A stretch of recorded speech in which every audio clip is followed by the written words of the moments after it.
Tony Dunn, ain't nothing to it but to do it, brother. Let's roll. In a world where Carolina Panthers fans have an insatiable thirst for Panthers news and opinions, only one podcast roars ferociously. It's the C3 Panthers Podcast.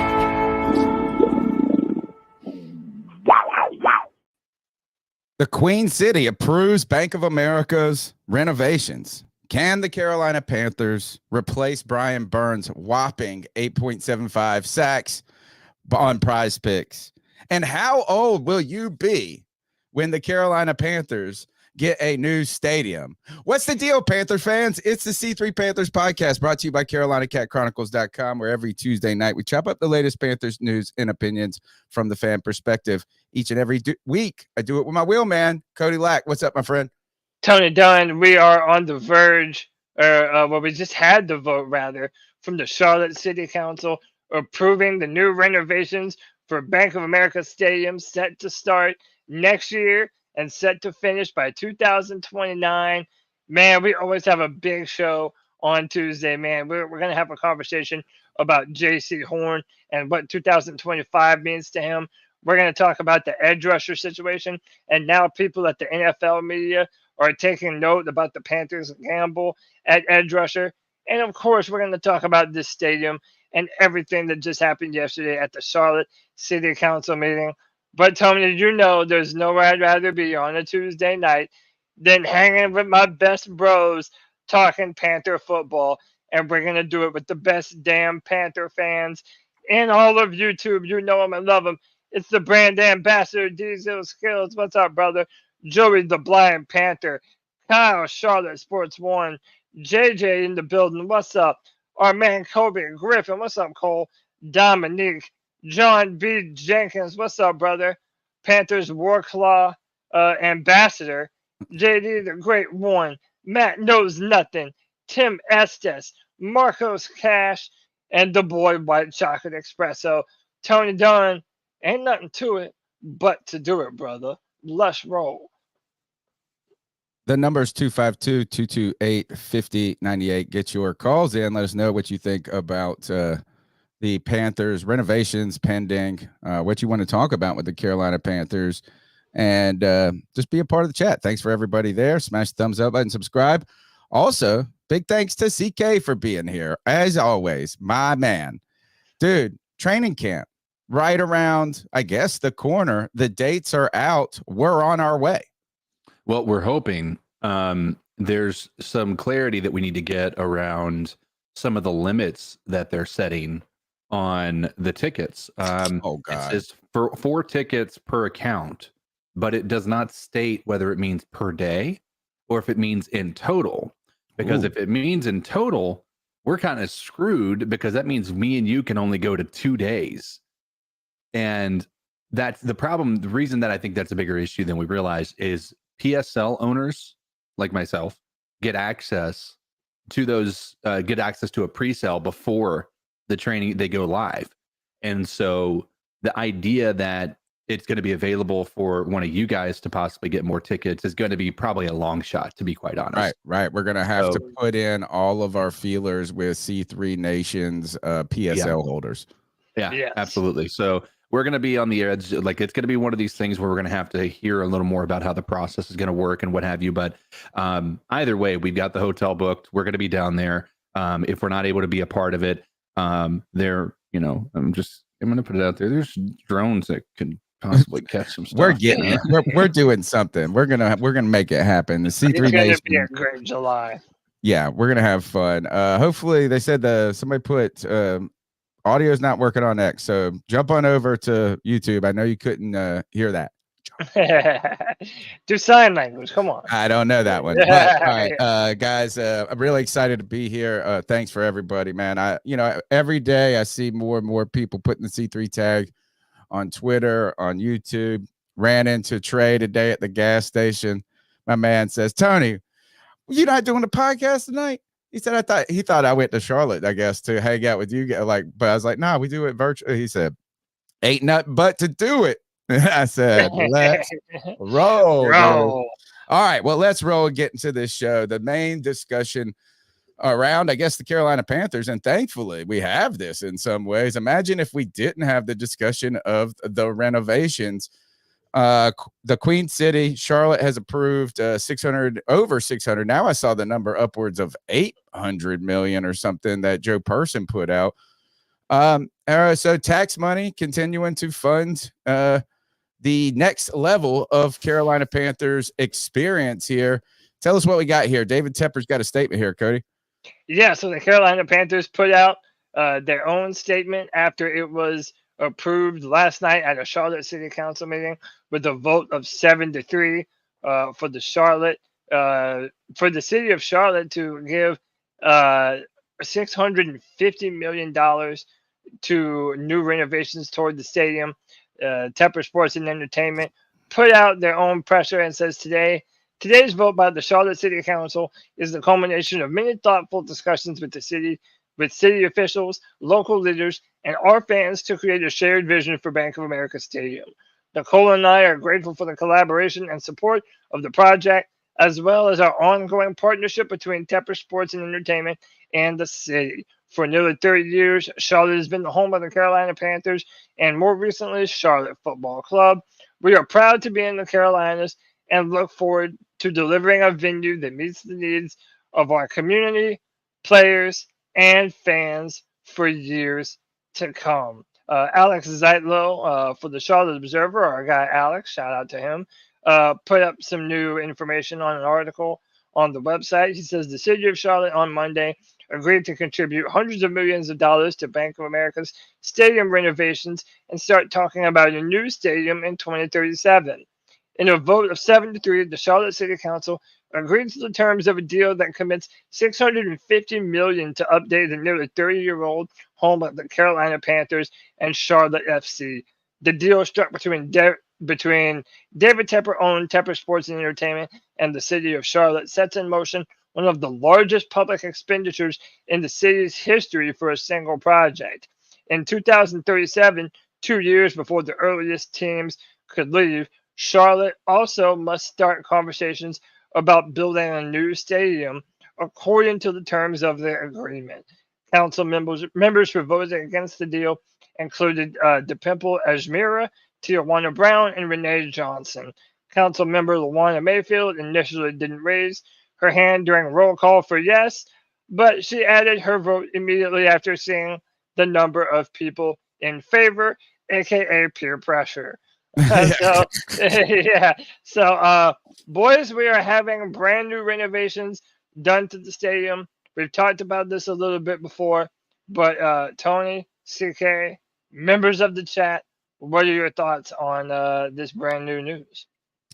CK, I think the first thing that comes to my mind is like $650 million doesn't seem like a lot of money anymore in this day and age. And I know that sounds bananas for anybody in the world that is dealing like just regular people. But, you know, I mean, like just the billions that people throw around, trillions in debt or whatever that there is all over the place. $650 million does seem somewhat reasonable to secure the Panthers for 20 years. But CK, I hate this is that you're already held hostage. They're like, man, we could leave. Is this going to be like a player contract where they get 3 years into the deal and Tepper's like, you know what? I wonder what the legal ramifications of him saying I want the stadium in 2035 would be. Listen, that part I don't know. I think they've already got the discussion. Like they've got it. They're going to be. So I watched a good portion of that city council stream last night. Oddly enough, it was really entertaining to me to watch it. But the words are right now they're just approving the basis of it. There's some things that can still need to be negotiated on that front. But from the understanding of it, they are not going to they're basically beholden to say, listen, we're not going to be able to start talking about a stadium renovation until X, year or what have you. At which time they, obviously can have that discussion to try to, build a stadium at that point in time, or leave the Carolinas if they want to. This term protects them here in the city of Charlotte. Here, I'm in Virginia, but in Charlotte, for that 15 years after the completion of it all. And if David Tepper were to try to breach that contract, then he would be responsible, or TSC would be responsible to pay all of that money that the city paid to them back. Okay. And this is when you Plus look at interest, I would hope. You know what I'm saying? There's got to be something else. I'm sure there's extra pieces to it or what have you. But the thing that I think is interesting, and this is what, if anybody had watched it, there was a few things. I felt like that council meeting just seemed very similar to a Congress hearing. And what I mean by that is nobody had anything to say that was of substance. It was all just like statements that were intended to be clipped for when they go on their campaign roads. Yeah, showmanship. One of the I forget which one of them, but one of the council leaders was like, "Who's to say that we won't approve this?" And then David Tepper throws a cup at us. Well, she said throw something, and then she did the thing. But that's a good line, though. Absolutely. It's kind of bars, but I think to CK's point, it's like a lot of it is for the show of it all. Oh gosh, it was a lot of it that was. But one of the things, there was one councilman that was, and some people might say this because I'm kind of lean towards the right side of the political spectrum, that I've kind of associated with him. I can't remember what his name was, but he seems to be the conservative of the group. And he came to point, he was like, listen, this is not a matter of the $650 million we're going to make back from Carolina Panthers, right? Or TSC. This is going to be the window into the potential for them to have a bid for the Olympics in 2032 or something like that, the 2032 Olympics or something like that. So this is a beginning step for the city of Charlotte to try to actually push to be a global city, right? In a way that's massive, which then, if that were to take place, Super Bowl is not out of the question. Yeah, I mean, if you get the Olympics, the Super Bowl better not be out of the question. Right. If you get, I guess the draft could be another thing that could happen. We talked about this, I don't know, maybe last week or 2 weeks ago, CK, where it's just sometimes you just want something, right? Like if we made every decision on if it made us $1, right? Like you wouldn't drive nice cars. You would drive so sometimes, even if, and that's a great point by that councilman, is that if you look at it for just the Carolina Panthers, this stadium, and you only look at that dollar cost analysis, you're not looking at what it does for the city as overall. And I don't know how you can quantify that necessarily in a calculation of making a city more desirable, making a city a place that people want to continue to flock to, like they have been to Charlotte. Right. And Charlotte has gotten more notoriety. It wasn't but maybe 10 years ago they got the Democratic National Convention was there at one point, like you're starting to get, and so that's where I think you raise a great point, CK, is sometimes you just want the team, right? Like the team just makes a football team, a pro football team makes a city cooler. Absolutely. And it's also an investment in the NFL and in the city of Charlotte too. I mean, you mentioned the opportunity of having a draft here, which would be big business, potentially having a Super Bowl here. I mean, I was reading a part of Alex Zeitlow's article for The Observer, and he was saying that Phoenix bought in $1.3 billion from having the Super Bowl. I believe it was last year. So that it ranges from $300 million to $1.3 billion in economic value that an event like that would bring to the city. And I think that's part of the reason why you see this happening and why you see that it's mainly been positive responses to it. Another thing to add is that a lot of business owners spoke up at this meeting in favor of these deals and renovations. So it seems like from an economic perspective, the locals and the people who actually live and do business here in Charlotte were in favor of this happening. Some people in the chat act like the Olympics is like a non-issue, but Here's the thing, Atlanta. Right, Atlanta had the Olympics. They had the Olympics, and Atlanta right now is 37 on the largest cities in the United States. Charlotte is 15. It is absolutely a possibility that the Charlotte city is able to accumulate, or because I don't think it would necessarily be. I think it would have to be a combination of Charlotte and Raleigh and all of these. Oh yeah, I mean, and aren't they doing the Olympics now, like in 3 places? Like, yeah, so a lot of times it's across like a large portion of the country. Yeah, in 2026, it's going to be in LA, Vegas, and somewhere else. So it's they. And then like Mexico, they're having some in Canada. Yeah, too. It's like a North American. It's like a North America, Mexico, the USA, and Canada. And again, man, like who knows, if there's going to be another vote to get another Olympics here sometime in the 2030s or 40s when they're talking about building one of these new stadiums. So yeah, I mean, it's like, what's that saying? If you build it, they will come. Yeah. Well, this sort of feels like that, man. If you build it, they will come. And the other part of this too is when these Olympics when there's a bid for them, they have to be able to build a tremendous amount of infrastructure for the Olympic Games to take place. North Carolina is a blank freaking canvas when it comes to being able to build things because there is so much rural area you don't have in around New York City. Like, you don't also have a that ton of college stadiums you could take advantage of and college places, venues, and things. Somebody brought up this. Atlanta also got bombed. Centennial Olympic. If you remember, the Unabomber then went and hid in North Carolina, the North Carolina woods. Oh, yeah, it was wild. Like, and he was living somewhere. It might have even been like in backwoods, like. It was Western North Carolina for sure. Dude, I was so young when all that happened. Oh yeah, so that was 96. And I was 6 years old. I was 15 years old then. Yeah, I was 6 years old, and I remember it being a big deal at the time. Like, that was a huge deal. I love how just the bad people are. I feel like my bastard son just hates David Tepper now. It's okay. Yeah. As long as you love your real dad.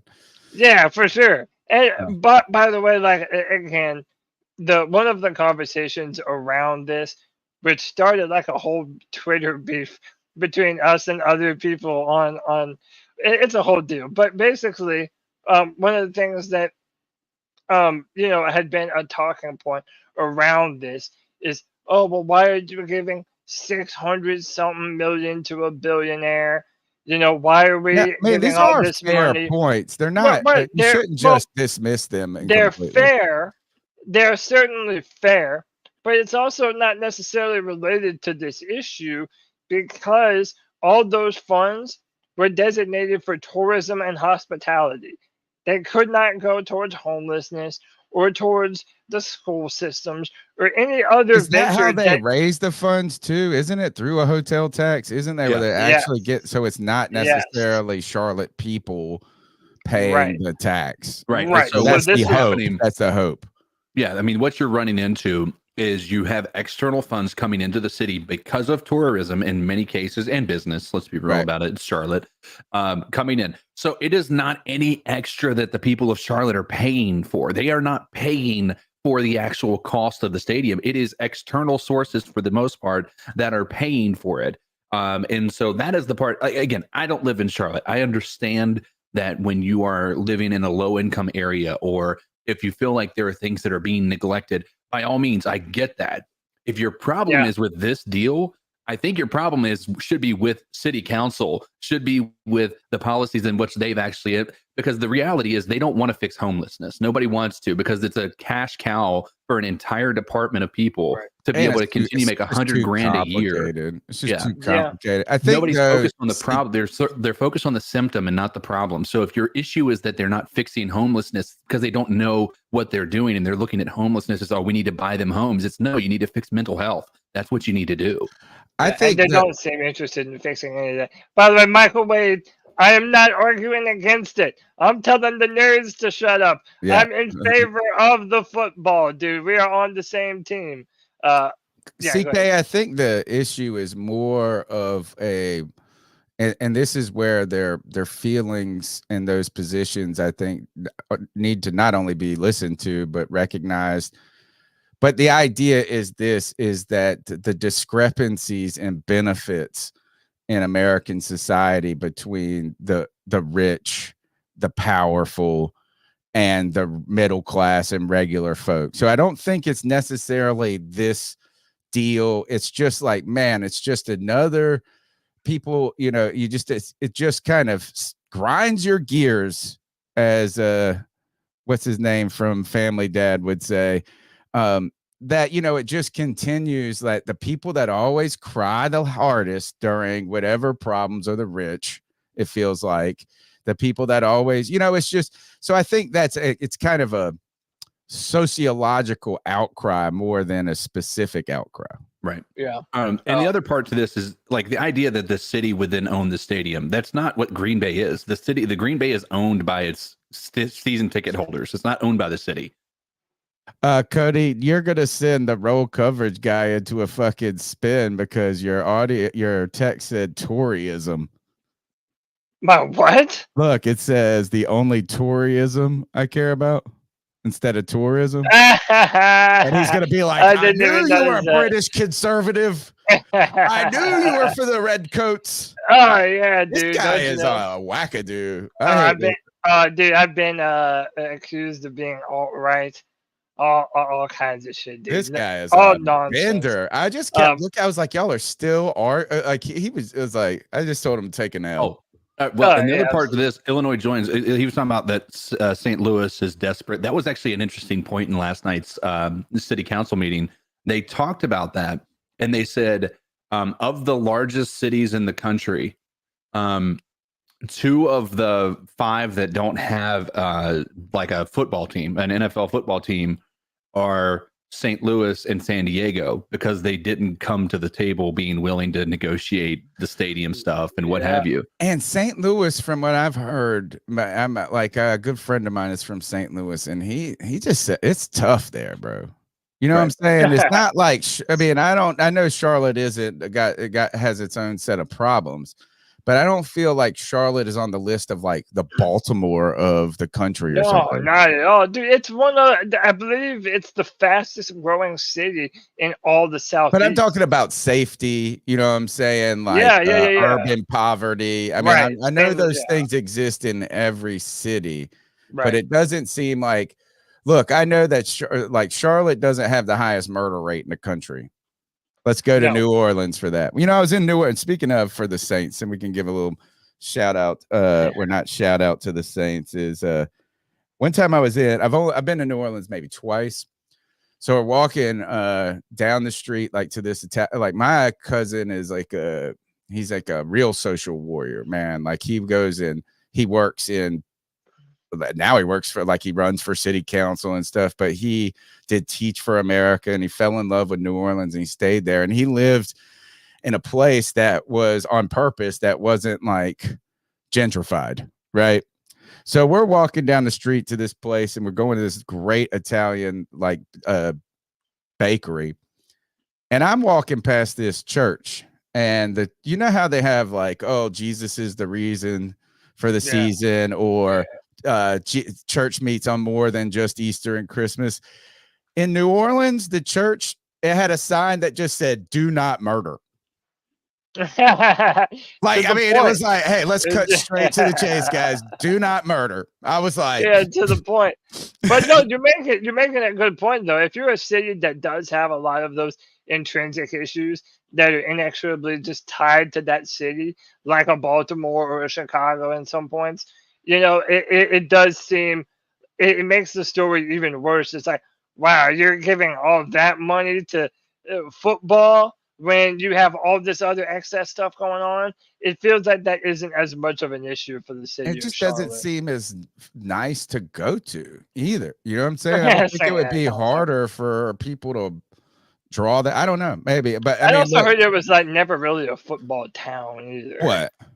San Diego? Oh no, St. Louis definitely. Well, I mean, they're a baseball town. They have the Cardinals, but I mean, they won like 3 fucking Super Bowls in a row, dude, or 2 out of 3 in a row. They had the fastest show on turf. Yeah. They Marshall, they have had a long history of success. I think for San Diego, the real problem for being a football town is that the weather is just so incredibly gorgeous. Like people don't even they don't even have to have windows on their house there. It's just like 74 all year long. You know what I'm saying? Is that like people, it's just so nice. People are like, I don't know if I want to spend my Sunday at a football stadium. Like I'm going to go to a park. I'm going to go so I think that it's almost too nice there to, I mean, why do you think people in Green Bay fucking sit in the snow and watch? I mean, it's like, you kind of think, man, it's probably nothing else to do.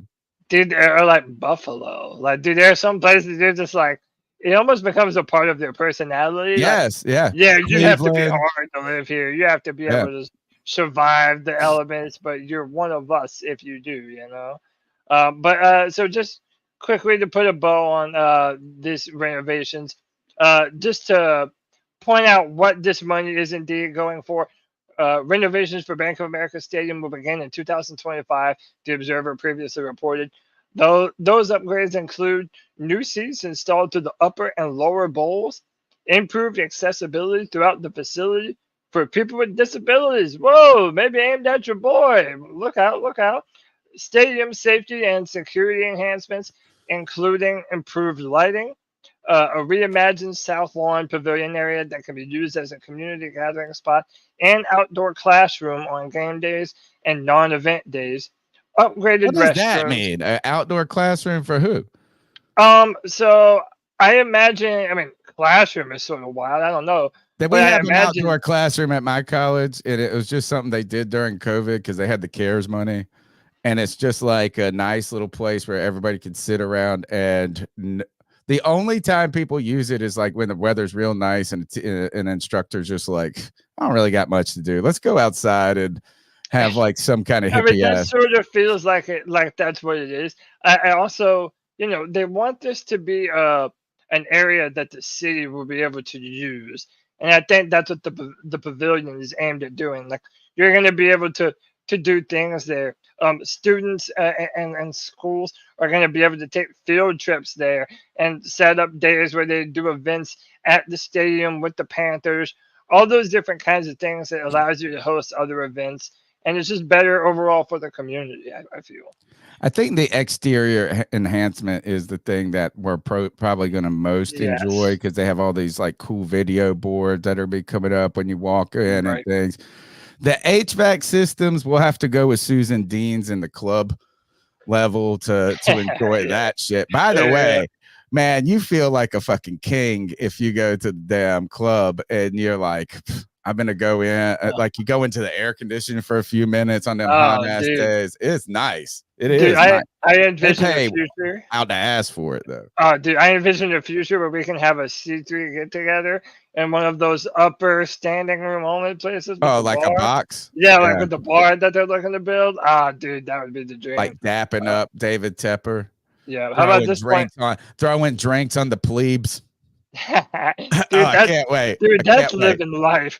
That's living the life right there. Make me rich. I'm gonna be a big old dick. Oh, dude, I can't wait. Dude, I want nothing more than to just be rich and filthy. I would be a mess. My dad said God told him he could God. He's not rich because God knows he couldn't handle it. But man, if you gave me 20 million tomorrow, I would be a wreck. In a good way. Dude, who could have that much money?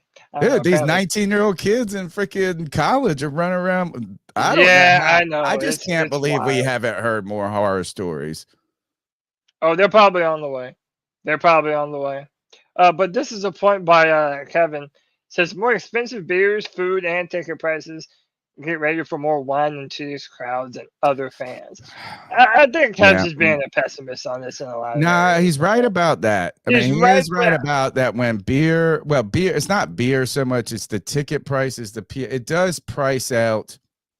That's why we have a hard time getting other teams take over. I agree, but I also disagree wholeheartedly, because if you look at unless you're talking about the big games like the Cowboys or maybe the Chiefs, like you can get cheap tickets to the Panthers. Like it's not Like you could probably, I sold some tickets last year that were probably going for like $35 a piece. Like the idea, on bad years, I right? guess to be a exactly. regular, to be a season ticket holder, right? Well, yeah, I mean, you have not to deal with cheap. like, you pay for the PSL and what have you. Sure, I agree with that, but the idea that the majority of people in Charlotte can't go, can't even afford to go. It's just it's because they don't want to sit in the seats that they can afford.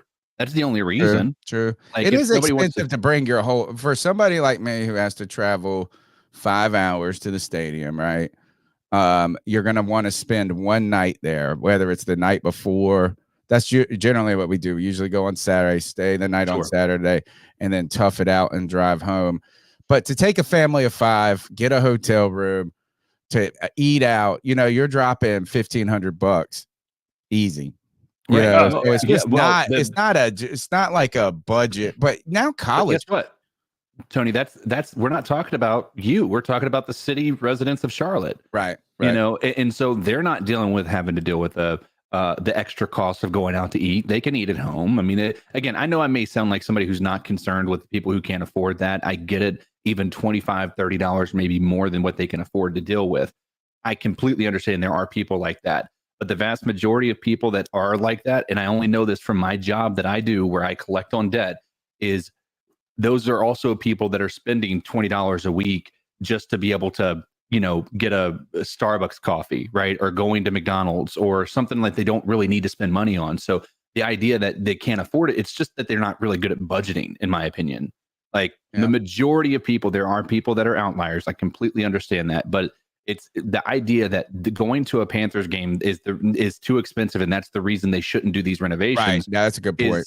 It's not a luxury too. I mean, you know what I'm saying? These games are. I actually secretly don't even like going to games anymore. I like watching them on TV. Me and you are like the polar opposite, because now that I've seriously that game I went to with the Panthers against the Jacksonville Jaguars, where Christian McCaffrey flipped over the dude. Yeah, that was my first ever game. I just have a hard time remembering the games. Yeah, now I've been to 4. I'm going to 2 games this season, and so again, it's like if you're gonna spend money on these types of experiences, then you might as well make it worth everyone's while. And again, if I'm gonna spend this money, I know I'm gonna make a day of it, man. Like I'm gonna spend money to go see a Panthers game. Hopefully, and this is another thing that we have to mention, if this team ever figures it out and becomes a good football team, all of a sudden, this is it's a necessary evil, man. It has to happen. Also, in addition to that, like the part that I think is important that we talk about too, is this isn't just going to the inside that's only available to ticket holders to be able to see. Like this is also going to be a public area for people, like a public park, right? Now, to say $650 million is worthy of a public park, that's obviously naive, right? But the idea that this is only going to benefit one person and one person only, that's a naive take too. So there is 2 parties, and they said this in this city council, it takes 2 to tango. So you could be upset with it. You can disagree with it. My opinion is this is only going to help Charlotte moving forward, and it's going to only be a positive for us Panthers fans who maybe aren't willing to travel to Texas to watch the Panthers play. Diesel Skill says this. Nobody's been sitting in those top corners anyway. I tell you one thing, Deez. You know what the worst fucking thing about those top corners is in all like that September game. I think it was a Houston Texans game. We went to as a bachelor party. My brother-in-law, we took him going to the game was a culmination of the bachelor party weekend. And it was 100 billion degrees and they had the fucking lights on, dude. It's a 1:00 game and those lights are fucking beaming. It was like this. I mean, we were dying, dude. I mean, you've been out all night. Oh God. All right. Enough about this. Where is the money? Where's the people's money going, as Thomas Nass would say? Look down, fellas. Yeah. So listen, before we go any further, we're going to talk about the future Panthers Stadium. But before we do address the future, bro, it's all about the present. And presently, we get to welcome one of the 4 horsemen of the C3 Legion takeover, You know him. You love him. Dare I say he has the best beard in all of Panthers podcasting. It's the Bat Daddy. Let me get that beard on screen. What up, brother? What's up, brother? You know, Cody, you were getting really good at that. You know, you're getting really good at that. Those intros are getting better and better, man. I do it enough. I ought to at some point. Yeah. What's up, fellas? What's up, buddy? Happy to have you, man. Thanks, man. Thanks for having me on. It's I just caught the tail end of what y'all were talking about there about the upgrades on Bank of America Stadium, and that's awesome. And CK, I think what you're saying is harsh, but it is correct, and people need to hear that kind of stuff. People don't like to hear things like that, but I think you're honestly true about it. People are complaining about that kind of money. The economy is terrible, but people spend a lot of money on things they don't need. And a lot of the problems people have are generally self-inflicted problems.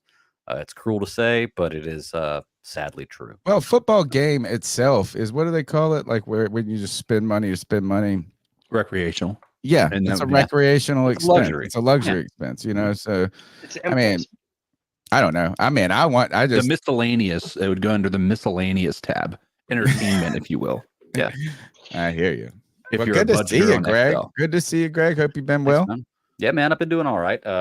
Beard is once again until the Panthers make the playoffs. Oh God, man, that thing is going to be ZZ Top at this point. Yeah, that's what my boss says. He asked me if I'm doing the ZZ Top, and I'm like, no, I'm doing the Carolina Panthers playoff run. It's even worse. It's going to be even longer. You're going to be like Gandalf. Yeah. Okay, there's a UFC referee. His mustache, but it goes all the way down, and he has it in two braids that go all the way down to his chest. I've always found it funny when the dudes with the long beards and the long mustaches like braid them up. I don't know. Oh yeah, my wife does that all the time. She likes to just braid my beard, and it's just funny because like now it's getting long enough where like if I want to do like a Viking cosplay or something like that, I probably could. You should, dude. That would be awesome. But yeah, man, let's jump back into the show. So this was fun. Shout out to my boys on the free for all. We talked about this last Friday. So as we mentioned earlier, that part of the deal is that they're already starting to think about what a new stadium would look like. The negotiations are set to start by April 1st, 2037, with the hopes of the opening of the new stadium being 2046. So we figured this would be a fun experiment to let us all put our minds together and think how old we would be in 2046 when this theoretical new Panthers Stadium would indeed be done. I'll be 64. Yeah, it's Greg. I think is like it depending on because November I'll be 43, Greg. So like I'll be 65, 64, 65, and we can like use every dollar of our Social Security to get a beer. There you go. There you go. I believe me and CK will both be 56. I believe.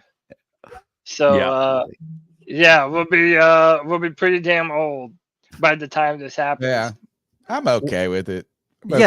What's going to be funny is it's going to be being that old, walking into the new Bank of America Stadium, and then remembering, walking into Ericsson Stadium. Oh God, yeah. I'll be able to say that I experienced both of those, which is going to be crazy. We'll definitely got to be the oldest podcasters by that point. No, for sure, dude. One of the Imagine Greg's gray beard. We're gonna have to have people carry it like a damn, throwing it over my shoulder. Like a damn wedding train. Do you think? Here's my question: do you think that this is a timetable that mutually will be agreed to accelerate if the Panthers become a very good football team that is going to be drawing larger and larger crowds?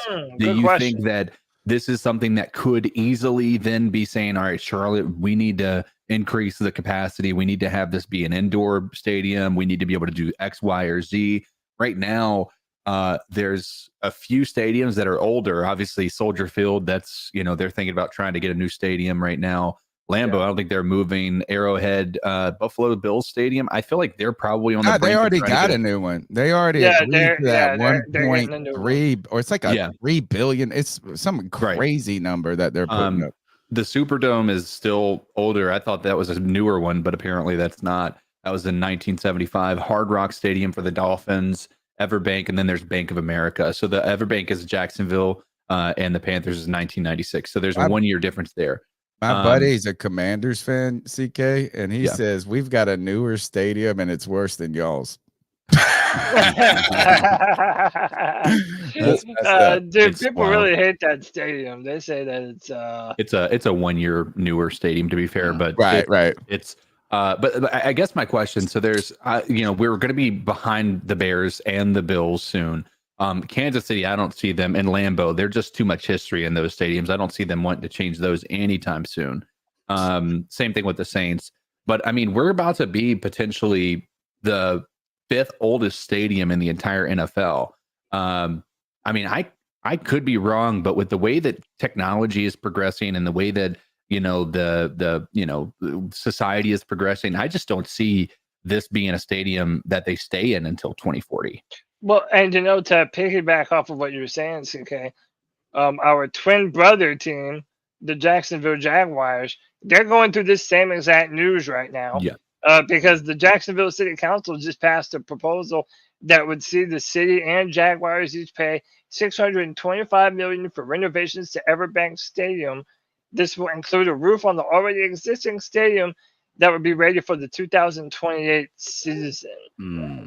So again, this is something that both cities are kind of going through right now. Yeah. And on the free for all, we compared some of the other stadiums being proposed. And almost to a T, most of them were like, well, the Panthers are still kind of lacking in most departments compared to other guys, or compared to these other teams, rather. So it is a good point that maybe if the Panthers really start to turn over a new successful foot here, maybe that does fast track how often they're looking to get some of this done.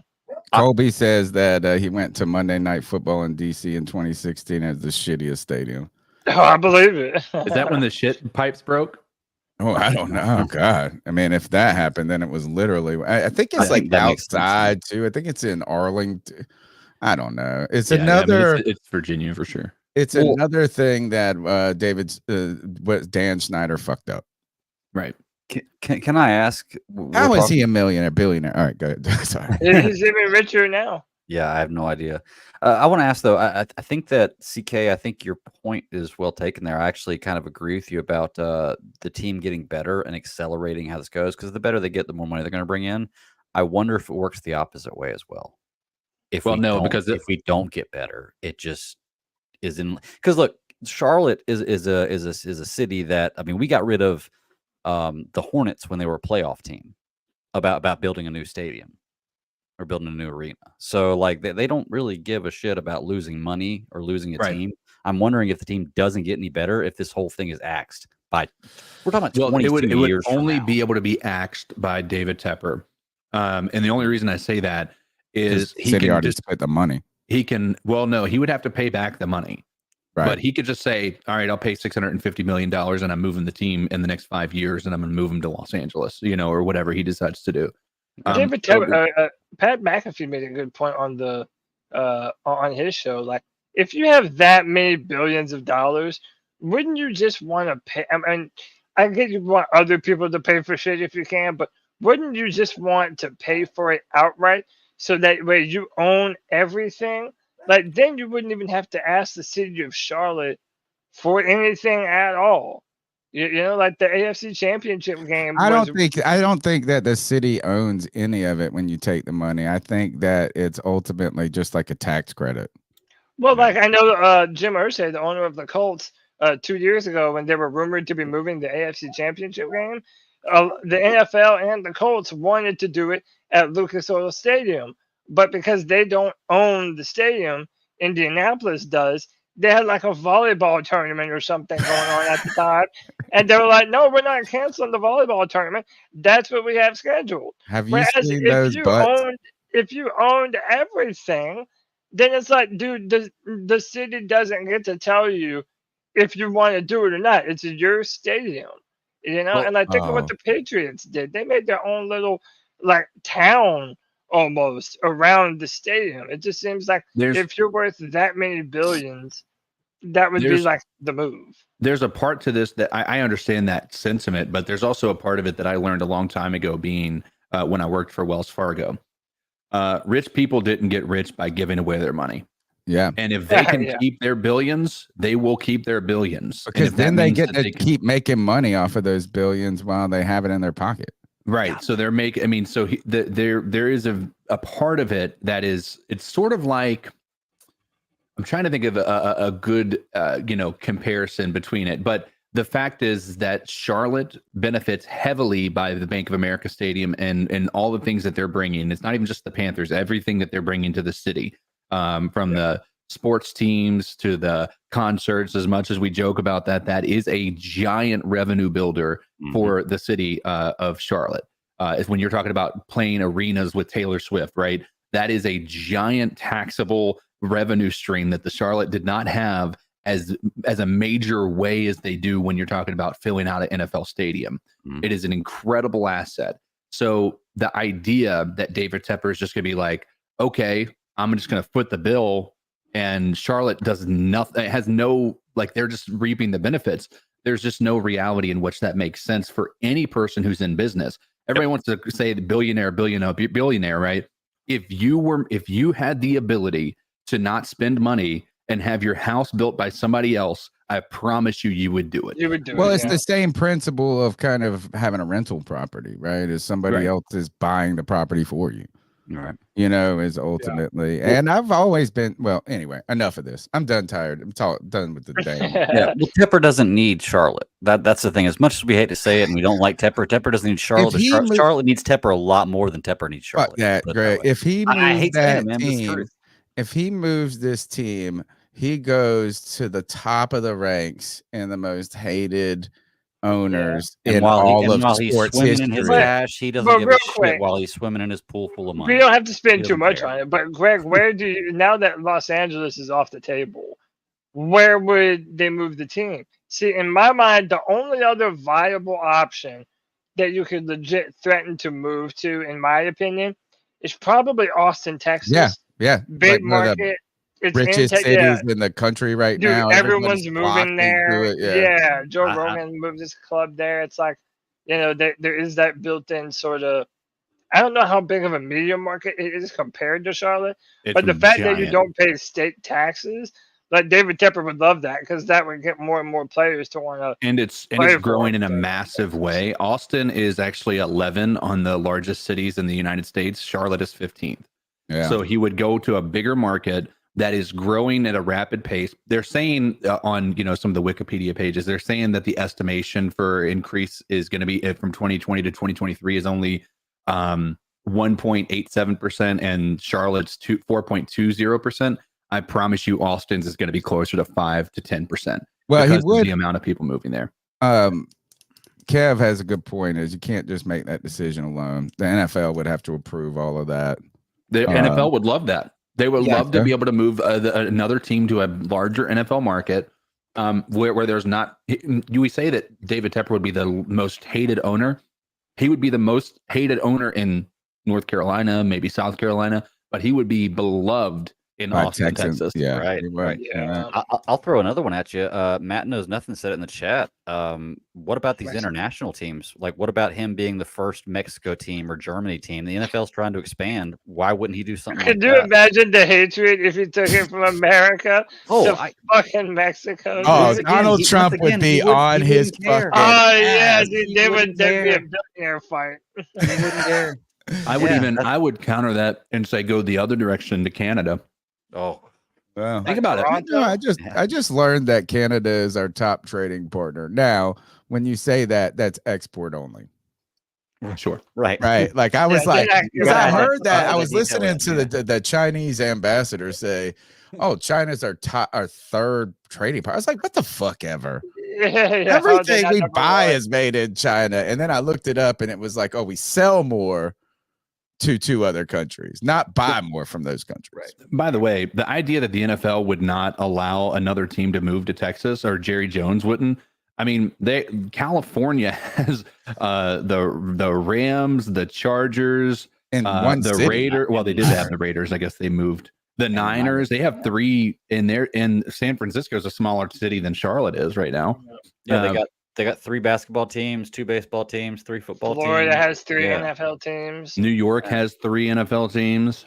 Yeah. We need to keep it. Not... We need another team. We need a team. But also, this is why when people are bitching about, oh, we didn't spend the money on the homeless, it's like, bro, look, I'm just happy that we're not in our immediate future going to be having to do this will they, won't they pick up and haul ass deal.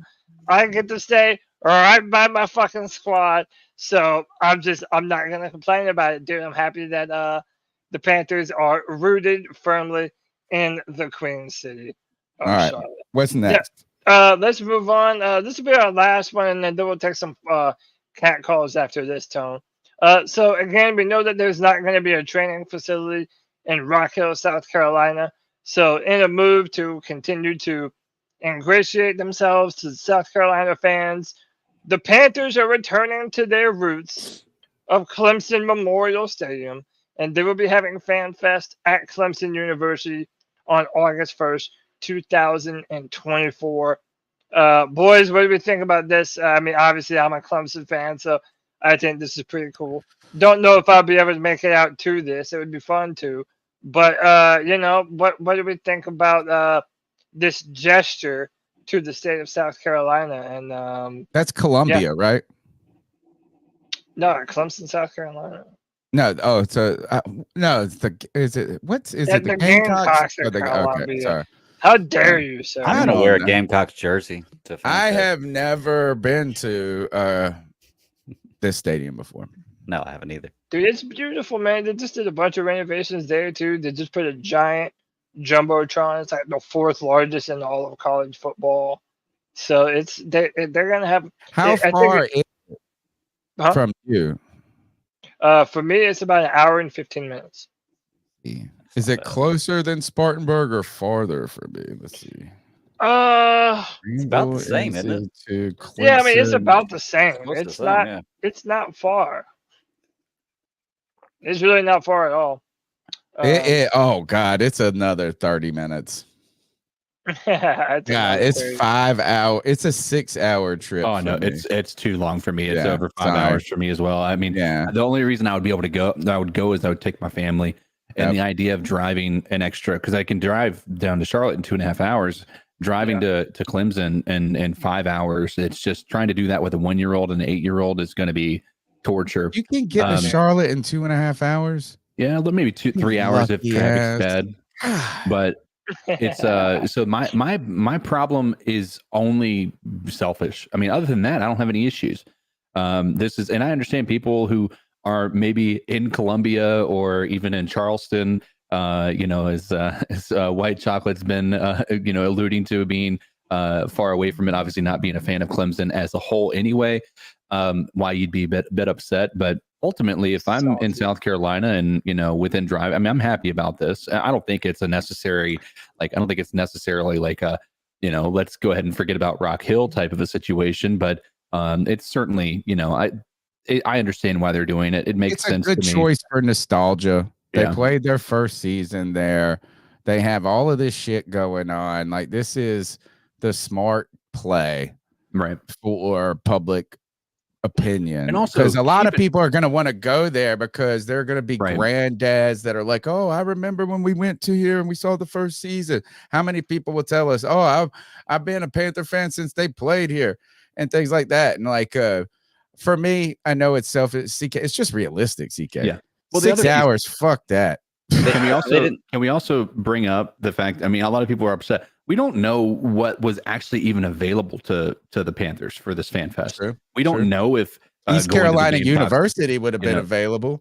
They didn't even try when they no, they didn't. By the way, they announced in a few years Clemson and ECU are going to play each other for the first time ever. Good God. Hey, did they not think about this though? I mean, Bryce went to Alabama, right?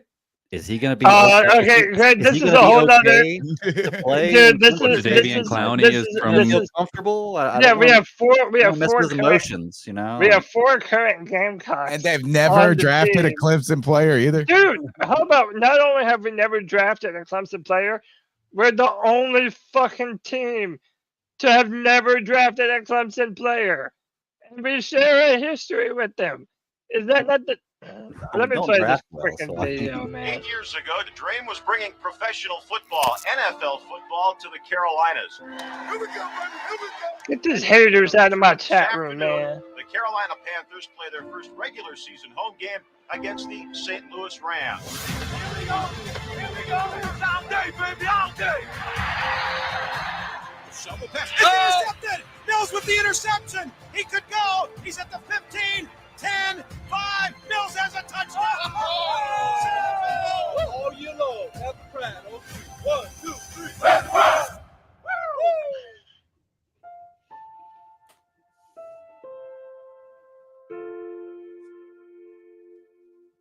All right. So again, it really annoys me. That is my squad, my Clemson Tigers. It annoys me that we do not draft their players, but I like that we're at least trying to reach back out into our roots. Hey, like it or not, the Carolina Panthers and the Clemson Tigers are forever connected to one another. If y'all Gamecocks like that shit or not, deal with it, son.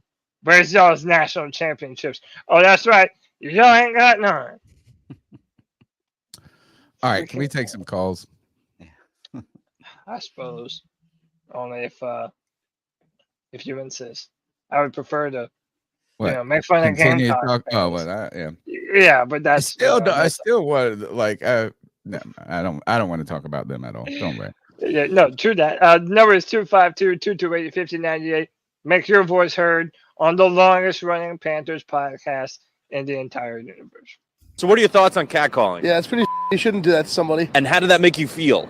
Very uncomfortable. So how do you think catcalling makes the person feel? It feels good, like. Who's that cat sitting in the back corner with his face buried in the snow? Who's that kid that can use one?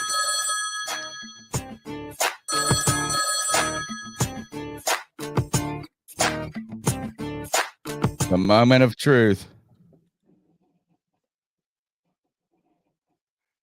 Oh, no. Uh-oh. Can you hear? No, we don't hear it. Oh, No, can't hear nothing. Nope. nothing. Motherfucker. Second week in a row, man. Damn. Meanwhile, we have a super chat with the $4.99 love bomb. Says, what up, C3? Fuck Clemson. What? Dude, come on, man. Says, sorry, Cody. Love C3. Appreciate you, brother. Appreciate you, but also at the same time, your team better have more national championships than mine, bro. That's all I'm saying. All I'm saying. We good, Tom? Or we need a little more time to wine and dine. Well, Just while wine we're and waiting, fans. Go ahead. while we're waiting, I want to ask y'all with these new stadium upgrades, just to kind of filibuster here. Mhm.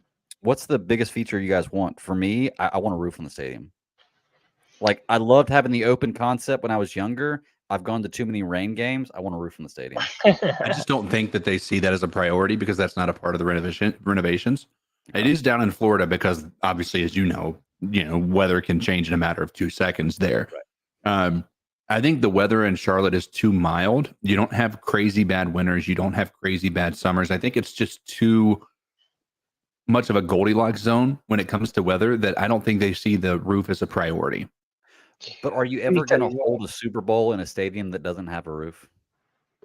Like, isn't that the goal? Isn't that the goal for renovations? Is to host a Super Bowl? Like, that brings so much. Like, I just feel like Stadium.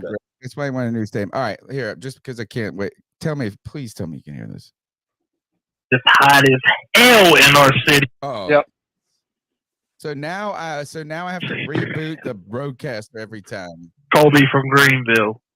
Kobe. Well, Tony Dunn, I would like to say it is hot as hell in our city right now, son. I am not about this life whatsoever. Look, I wanted to keep it light with my cat call tonight. I can scream about numbers and last year and all that bullshit, but I don't want to do that. Tonight, I just want to give you a little bit of hope. It may be a sense of false hope. It might even be considered comedy, not serious at all, but anything that helps get you through until the season starts, I recommend you do it. I found it funny, Tony, Cody, CK, everybody, that I can't believe I'm saying Matt Rule's name on the podcast. I said I wasn't going to do that, but Matt Rule said that this thing would take 7 years. Hypothetically, this would have been his 7th year. Oh, shit. That's what Jay-Z did. That's what Rock Nation did. It takes 7 years, man. That's what he said. What's the funniest part about that whole thing to me? Panthers Blueprint 1 and 2. These are also albums by Jay-Z. You see the connection? Panthers going to the playoffs and winning the South. Everybody else can go to hell. Keep pounding. All Pounding. Listeners, tell me if that call was just blasting your ears out, by the way. It was a bit loud. It sounded loud on my end. All right. So let me see if I can fix all this. Well, that's a great thing. I like that. Blueprint 1 and 2. Yeah, this is the prophesied year from Matt Rule. That Blueprint. That all of Those our were good albums too. Yeah, we finally found Rockefeller. All right, let me see. Tell me if the audio. Somebody give me a thumbs up if the audio is a little bit better on this one. My setup here. Hey everybody, it's John B. Jenkins calling in Yeah, with there we go. your European League of Football update. Oh, Roarclaw update. The Panthers Rochlaw defeated the Ferrovar Enthroners in a game this past weekend, 44-12. The Panthers got the much-needed victory they've been looking for to stop the skid. They're now at 2-3. They did beat the absolute worst team in the league, the Ferrovar Enthroners out of Hungary. Austria. The league is, the Enthroners are so bad that I believe they're being relegated down to the Austrian Football League next year. Oh. And the ELF will bring another team from Austria in their place. Wow. Anyway, a little bit about the game. We did win, and it was great to see this victory. Our quarterback, John Urbe, had a hell of a game, 231 yards, 3 touchdowns, 0 interceptions. He was 19 of 26, QBR rating of 138.46. One thing I want to thank the ELF for is finally putting stats on their website. Our running back, David Brzezowski, finally got into the end zone. The dude is second best rusher in the whole league. He gained 132 yards on the ground, and I think he had maybe 20-something yards in receiving. Matt Cole, 2 big touchdowns, one of them a really big catch from Urbe. Urbe was jumping away from defenders. His helmet was on sideways, and somehow he connected with Cole for a long bomb. Another American player of ours, Devin Burrell, had an amazing pick six. I think that he was special teams player of the year last year on the Milano Seamen, but now he's on our team doing some great things. So I wanted to explain to you guys a little bit. About the game. We won. Moving forward to next week, we will be playing a rematch against the Vienna Vikings. That's this Saturday on the 29th. They beat us the first go around, I think 20-16. So we're looking to get some revenge on them. But now a little bit of history on, or not history, but a little bit of info on the roster building of the ELF. So each team has 65 players on their roster. 46 of those are active on game day. It's more than us. The majority of the players are called homegrown, and these are players where their nationality matches the country that they are playing in. Then each team is allowed 4 A's, and an A can be any player from the. All right, here is the rest of this the roster building. Long-winded John B. Jenkins back again. Let me just restart. I'm not sure what you guys heard, but just going over how they make rosters in the ELF. 65 on the roster, 46 on active on game day. So they have A's and E's, and then homegrown players. So like I was explaining, the homegrowns are the guys from, for our team, would be the guys from Poland. David Brzezowski is a Polish player. And so he is one of our homegrowns, which is awesome that we've got such a great player as a homegrown. Then each team is allowed 4 A players. And an A player is any player from the United States, Canada, Mexico, or Japan. Those 4 countries are considered to have the best football leagues in the world. I think in Japan it's called the X League or something. Yeah, I've seen Japanese football. It's more popular than Mexican I can't football. believe Japanese people are great at football. But yeah, so any They're doing it, man. player from the United States, Canada, Mexico, or Japan, and then each team is allowed 6 E's. An E player is a European import that doesn't qualify under the homegrown category. So, so what I've heard is that the best offensive linemen come from Sweden. So that's where you would use an E on your team if you're in Poland. And I think we have a couple Swedish. Some good old Vikings. So you use your 6 E players for that. So you don't have to play any of those guys during game day, but you can have 4 A's and 6 E's and the rest are homegrown. So there's your long-winded John B. Jenkins style explanation of roster building in the ELF. I hope it makes this league a little more interesting for you. I like the whole fact that you've got to, stock your team with the majority of homegrown players. I think that builds a lot of local fan support and national fan support as well. The 4 A's and the 6 E's. That's about all I got, guys. Let's hope that the Panthers beat the Vikings next week or this weekend, and we even out at 500 at 3-3. As always, keep pounding Panthers, keep pounding Panthers Rochlaw, and keep pounding C3. Or John B. Rochlaw. Jenkins out.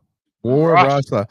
Greg, you're old enough. You're probably the only one that will remember this. Do you remember the movie? I think it was Mr. Baseball. It had who was the guy from Magnum PI?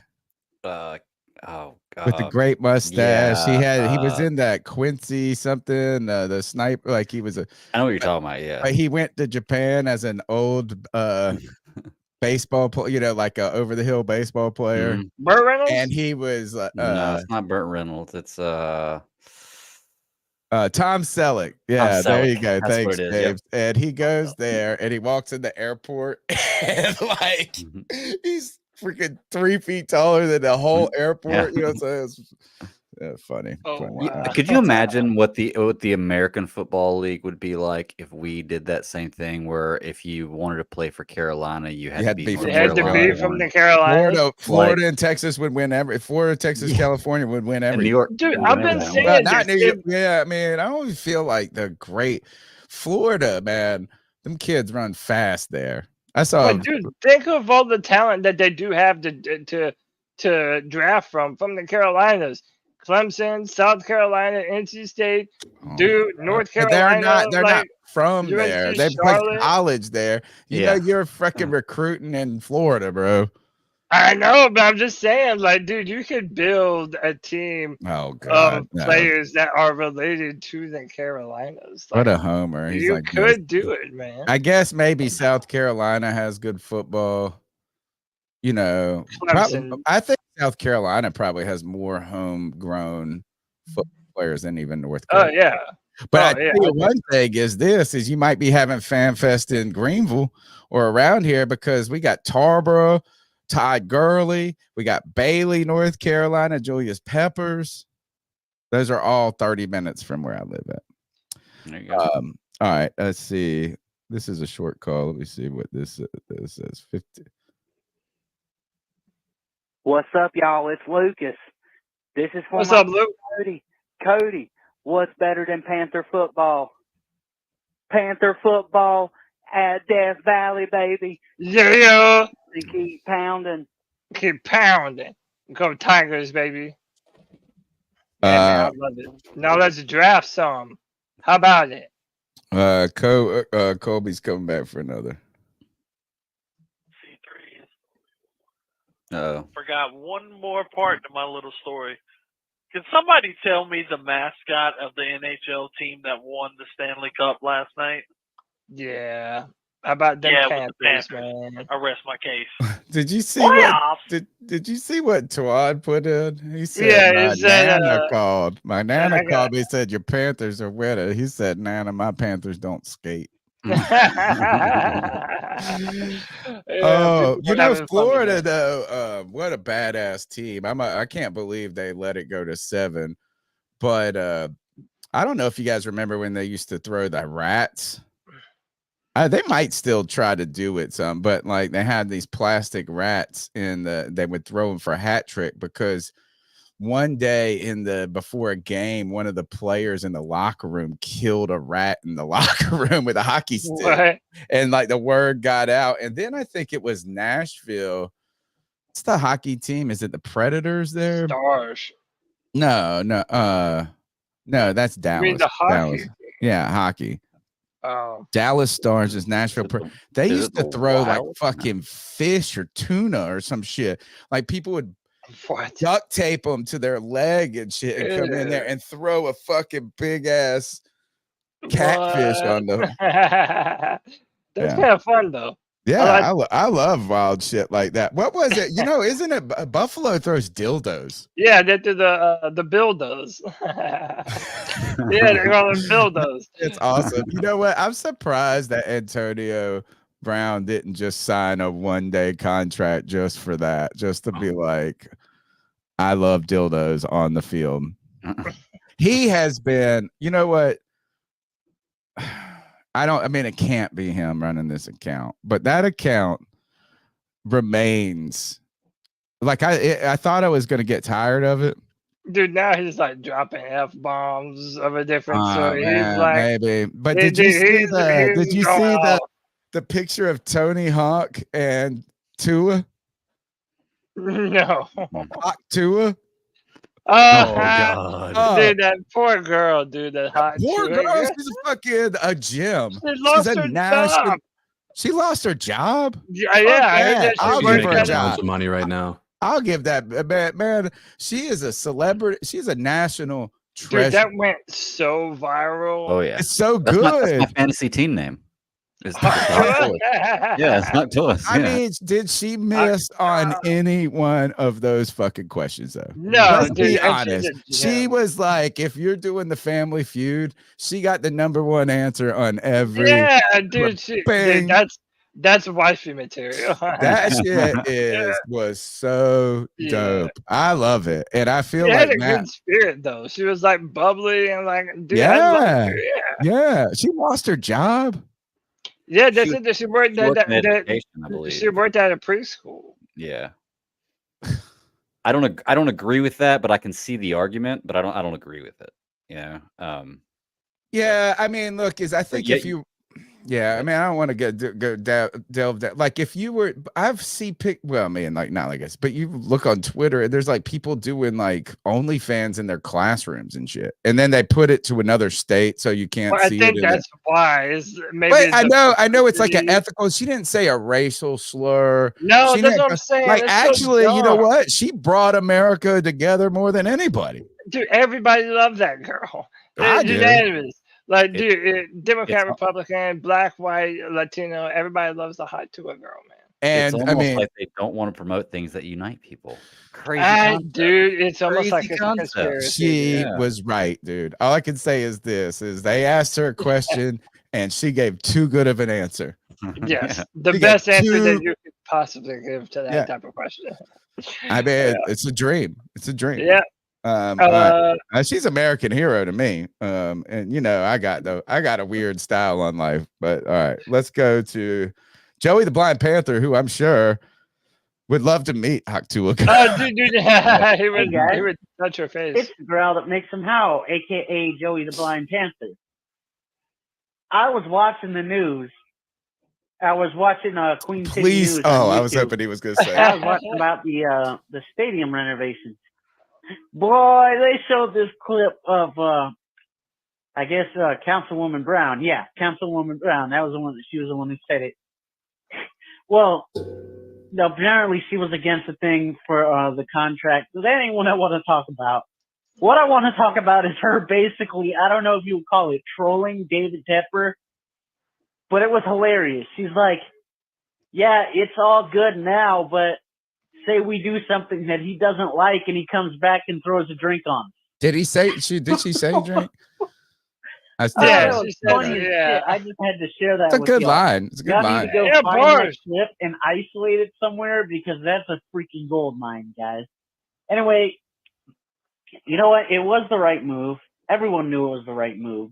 I mean, it'll be absolute retardation if they didn't do that, because that money comes from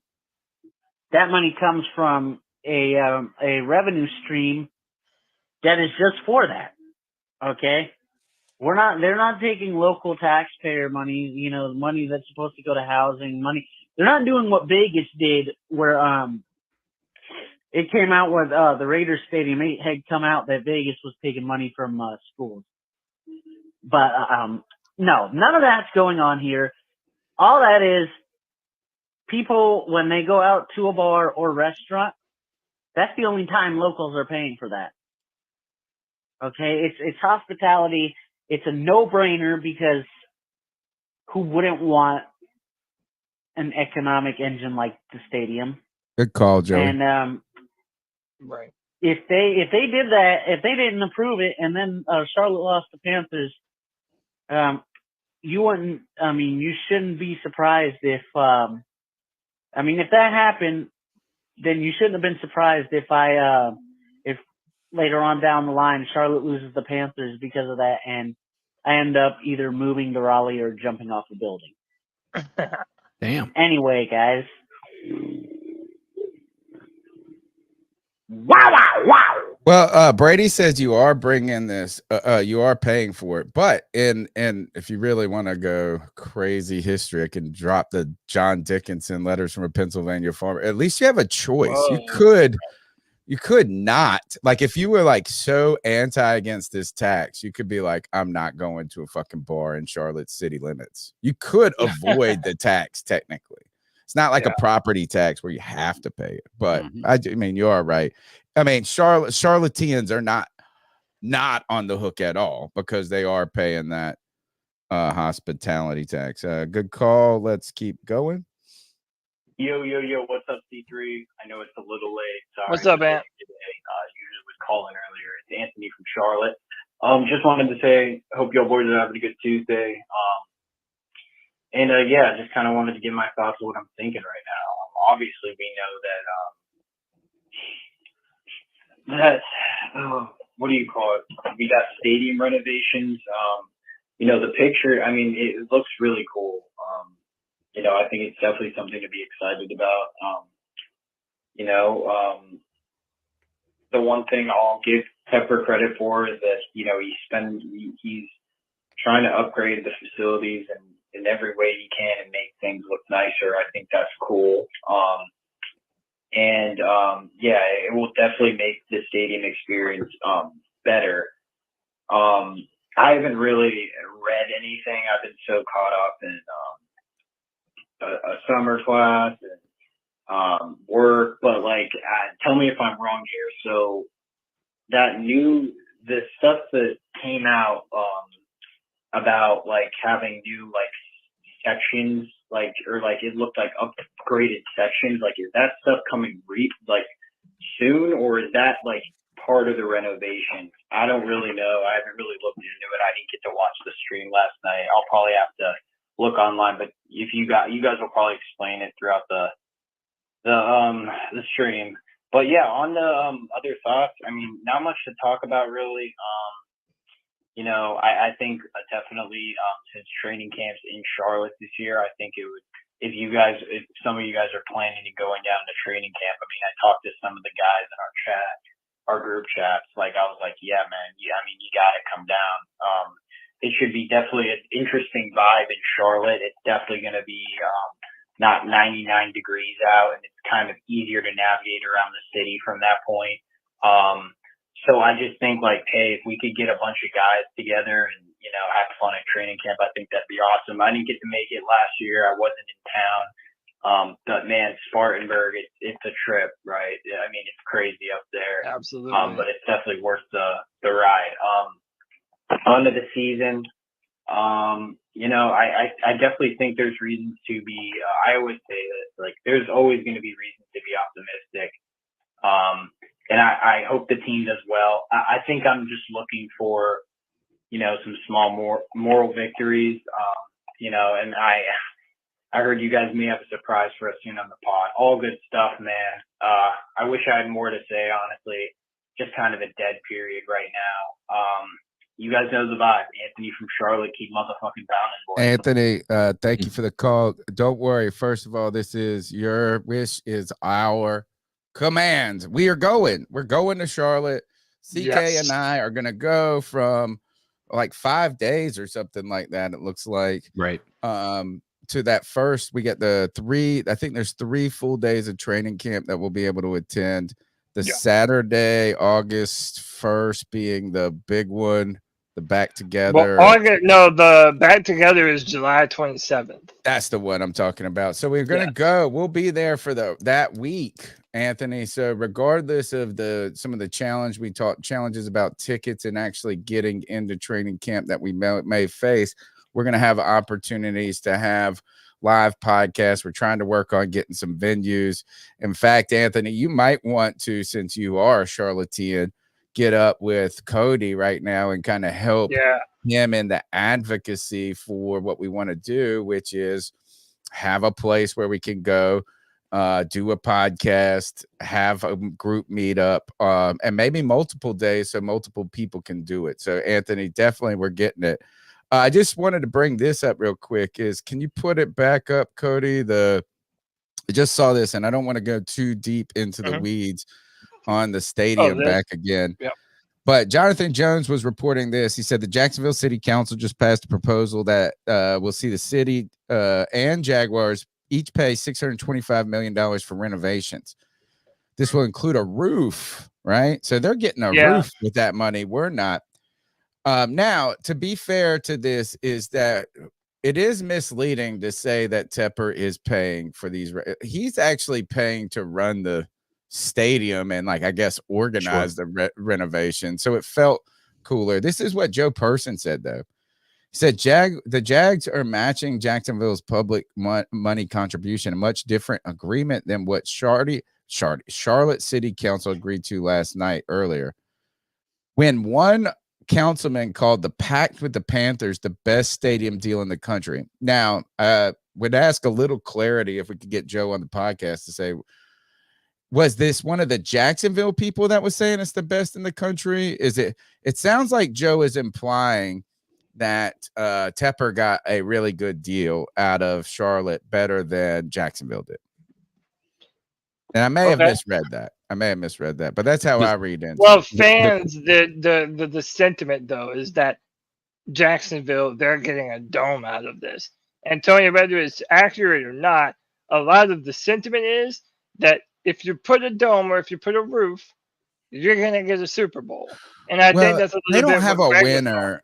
Somebody put this as Kev said, well, Tampa got a Super Bowl, but they don't have a winter. Miami got a Super Bowl too. Yeah, they don't have a winter. See, that's Florida. The problem is with a Charlotte, you're gonna in February it could be fucking 28 degrees for all you know. Well, the NFC Championship we went to, I know it was like for North Carolinians, like any snow and ice is snowmageddon. But like it snowed and iced to the point where we were starting to wonder if we were going to be able to make it there from Greenville, and we went. And thank God, like in that day, it warmed. Everything was beautiful. Yeah, day. Because they were trying to thaw out stuff inside the stadium that morning. Yeah. The other part to this is, and I get that. I think the idea that the dome would prevent a Super Bowl from coming to Charlotte is, I don't think it's an entirely accurate one. I could understand Green Bay not getting one. I could understand the Bills not getting a Super Bowl during the winter because they're going to have crippling conditions. The Panthers winter, the winters in Charlotte aren't crippling. Like they're not scenarios, it can, but it's a rare occurrence where you're dealing It's with still 2 cold. feet of snow. Yeah, You it's don't not want to pay cold. $2,000 a ticket if you're a rich person to sit and in go 30 degree sit. weather. Yeah. Yeah. It's not crippling, Essentially. but sitting in 30-degree weather for the entire Super Bowl is, like Tony said, that's not what you're paying that much money for. And I just don't think regular that fans don't yeah. go to the Super Bowl, right? It is it's a rich people event. Yeah, It's not like any of us would actually probably even be able to attend the Super Bowl. And then The also average- New York got one and it's open, but I feel like that was also before the trend of making sure that all these Super Bowls had roofs. The I average bet you there is temperature- I By the way, bet the you aver- there's an. Go ahead. I'm sorry. I was just saying, I was just saying the average temperature for In the Charlotte hallway. in February is a high of 56. Okay. That's a I just high feel of like there is Yeah, the one, low is the average is for the low is 34. So if you were to So kind I of would cut take the somewhere in even the there, middle of there. Yeah, right, like 40 degrees. So Still chilly. to sit out 45. there It's for 4 chilly, hours. but it's not enough to say that you can't have a Super Bowl there. I bet Especially when they there have is them in- a specific Super Bowl where there was an inclement weather challenge that made them go, we don't desire this anymore. I think New York, when they have, what I'm saying is, even if you have a dome, it's like even the idea, what if there was inclement weather and you couldn't get there? And I know that Charlotte is kind of in the in-between of that, but I think that's why they're just like, you know what, we want like vacation destinations. Yeah. Yeah. That's my thing is see, guys, I see what you're saying. 45 degrees is not necessarily that bad, but when you have the choice of 8 other stadiums that are going to be temperature controlled to 72 degrees for the Right. they're going to always go with that choice. I mean, I don't care who you are. You're not going to sit outside in 40 degrees for 8 hours when you could be Sure, but inside. they're also throwing the idea of like they'll have it in Miami that doesn't have a dome, and yes, we might not have winter, but they do have storms that are absolutely potentially crippling to the entire not in Super Bowl February. situation. They don't have no potentially. hurricanes in February. Well, I'm not talking about that. I'm talking about they have thunderstorms that happen in a matter of 30 minutes of notice. You know, yeah, what I mean? It does like rain at 4:00 on the dot in Florida. Yeah. Right. So I mean, the idea that it's because weather is that like I just don't think that the NFL. Yeah, you're right. They're probably going to prefer a dome from the purpose of being able to predict the outcome. But it's to say that we're completely removed from contention because we don't have one. I think Charlotte's uniquely positioned to where it's not going to be it's such a horrendous situation that I can almost guarantee if you look at the weather, the potential weather of Charlotte on average in February, it's probably so mild that it doesn't even matter. I mean, this is one of the main conversations that was happening when talking about the Panthers and the Jaguars, and they get a roof and we don't. I don't know, man. Like I also heard, and I don't even know if this is true or not, but one of the things that I've always heard is one of the reasons that Charlotte couldn't hold a Super Bowl is that it doesn't have enough hotels and amenities for people that are gonna be coming from out of state into Charlotte. Like Charlotte just doesn't have the infrastructure, and that's that's another thing that you have to consider too. Like why bother putting the roof on if the Charlotte still wouldn't necessarily be prepared to have the Super Bowl? There was also something I remember hearing that in order for Charlotte to, for that stadium to be approved initially to be built, there had to be a plan in place to where the traffic could be like after a game, they had to be able to have a setup to where the traffic would be gone within a certain amount of time after the game was over. So they had to really it's almost like the I don't know, the architecture, the strategy behind the traffic was intended to be able to help with traffic, right? And so yes, Charlotte that's one of the biggest problems that you're going to run into is being able to maintain or have the parking, the parking and everything. But I think this is part of the whole process. I think that this is just step one. It's not going to happen next year. Obviously, it's not going to happen probably in the next 5 or 6 years. It's probably going to be something over a 10-year period because Charlotte is constantly adding things like parking garages. They have a numerous amount of hotels that you can book. I mean, I can tell you that probably within Bank of America Stadium, within 5 blocks of it, there's probably 25 hotels. So I think that I think that's starting to become more a reality than it was before. Okay. By the way, shout out to James Island Panther. Yet again with the $4.99. Tony, I'm telling you, we have the best damn fans of any Panthers pod. James Island Panther says, C3 is my favorite pod. Much love, CK, Greg, Tony, and my fucking Cody Lack. Y'all are the best. Man, that's awesome, dude. All right, let's take another call real quick. Yep. Then we can. What's up, guys? Scott from Winston-Salem. Good show so far about the stadium. Probably by the time you get this call, you'll be past talking about the stadium. But Bank of America, so the bank has the rights to the field. I thought they were like a sponsorship where they pay so much money to the Panthers a year for that. I thought it was like some outrageous number, like the stadium rights are like $25 million. And then not to mention, what about all the merchandise sales and all the other, I don't know, Coke, all the other sponsors of food and everybody's in there. I thought they pay rights to go to the stadium as well. So that's just my thoughts on that. So, and I really don't have anything else to say about the team. Like I said, I think it's sort of an all thing. We're just waiting for training camp to see how it goes. And I do believe that it'd be a great thing for the FanFest in South Carolina. That's nice. And have one in North Carolina as well, if we're going to go with the, two states, one team mantra. So anyway, good show. Oh, yeah, it's nice to see Greg back on there as well. Missed him a couple times that he had to come back, but now I get to see him, see that beard, and yeah, man, let's grow ZZ Top, dude. Since I retired, I was able to grow a beard too. Didn't get to have one for about 30 years because it wasn't appropriate to be in a uniform like that. So yeah, that's nice. But yeah, nice to see you back, Greg, and nice to see you guys on there. And I'm walking my dog, so he's got to stop at 75. Get over here. Stop at 75 mailboxes to do business. So anyway, let me tend to him because he's trying to get into some skunks. But you guys have a good show. Keep coming. Goodness. Appreciate you, brother. Hey, with this stadium renovation that we're talking about, is the some kind of parking structure part of the stadium renovation included in that? Do y'all know? I have not heard it mentioned. Okay. They have not said anything about a parking deck or a parking garage or anything. I could see that being the next thing. I mean, in my opinion, I think the city is going to take every opportunity to make money on parking. Parking is I'd be interested to see the percentage of their budget for this entire city of Charlotte, how much of that money comes from parking, because it's ridiculous in Charlotte. Yeah. Well, I mean, I know that the last time I went to the Colts game last year and we paid like $60 and we were still like 5 blocks away from the stadium, which is not bad, but it's like, I'm wondering if they did a parking deck, one, how that would help the traffic flow, and two, how much it would cost to park in the parking deck. I'm wondering if admission to the game is a ticket to the parking deck, or if you'd have to pay. I mean, they got the city of Charlotte to rezone areas for the new practice fields that they're building. Yeah. So I don't know if that's in the plans. It certainly seems like it would be. We definitely know that they need more assistance with parking, man. There's just not a lot of places to park in Charlotte in general.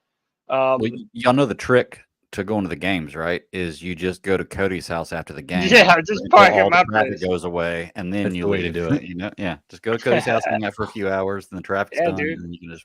You just gotta know me, and who doesn't know me at this point? So, yeah. But let's talk about this while we wait for Tony to get back.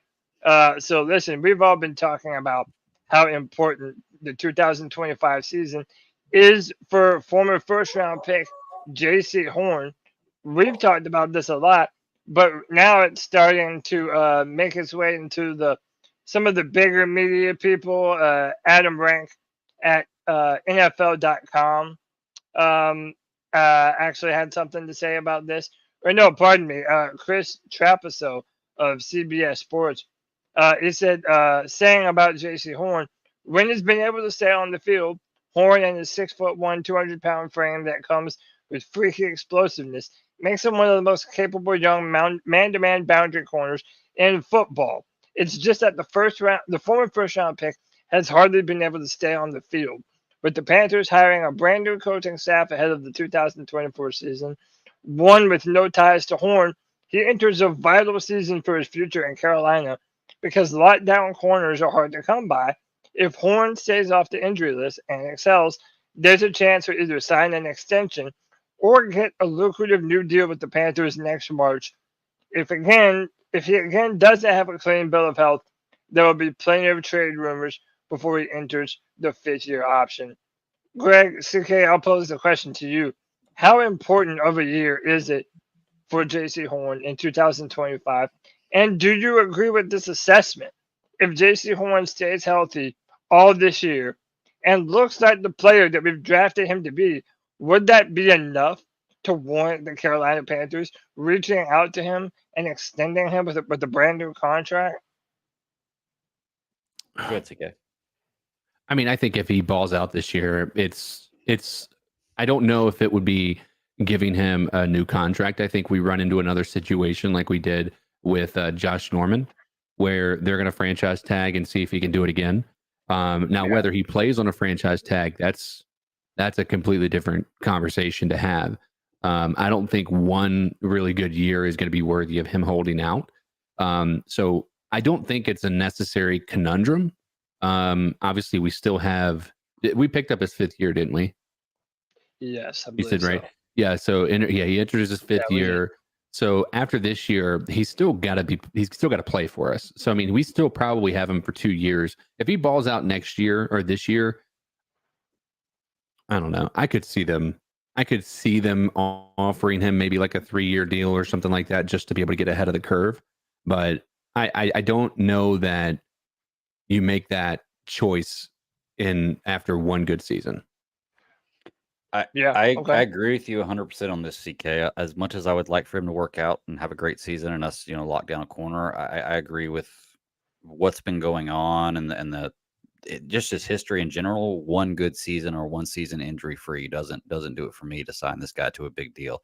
I mean, Carolina's kind of crazy with the way they do things, though. They didn't sign Brian Burns, they didn't trade Brian Burns, they ended up losing on that. We signed Bryce Young to a deal before he ever had an NFL pass. So I don't know what their issue is, but I could see us learning from this mistake, Greg, with the Brian Burns, and I could see JC balling out this year and him becoming trade bait for his 5th year.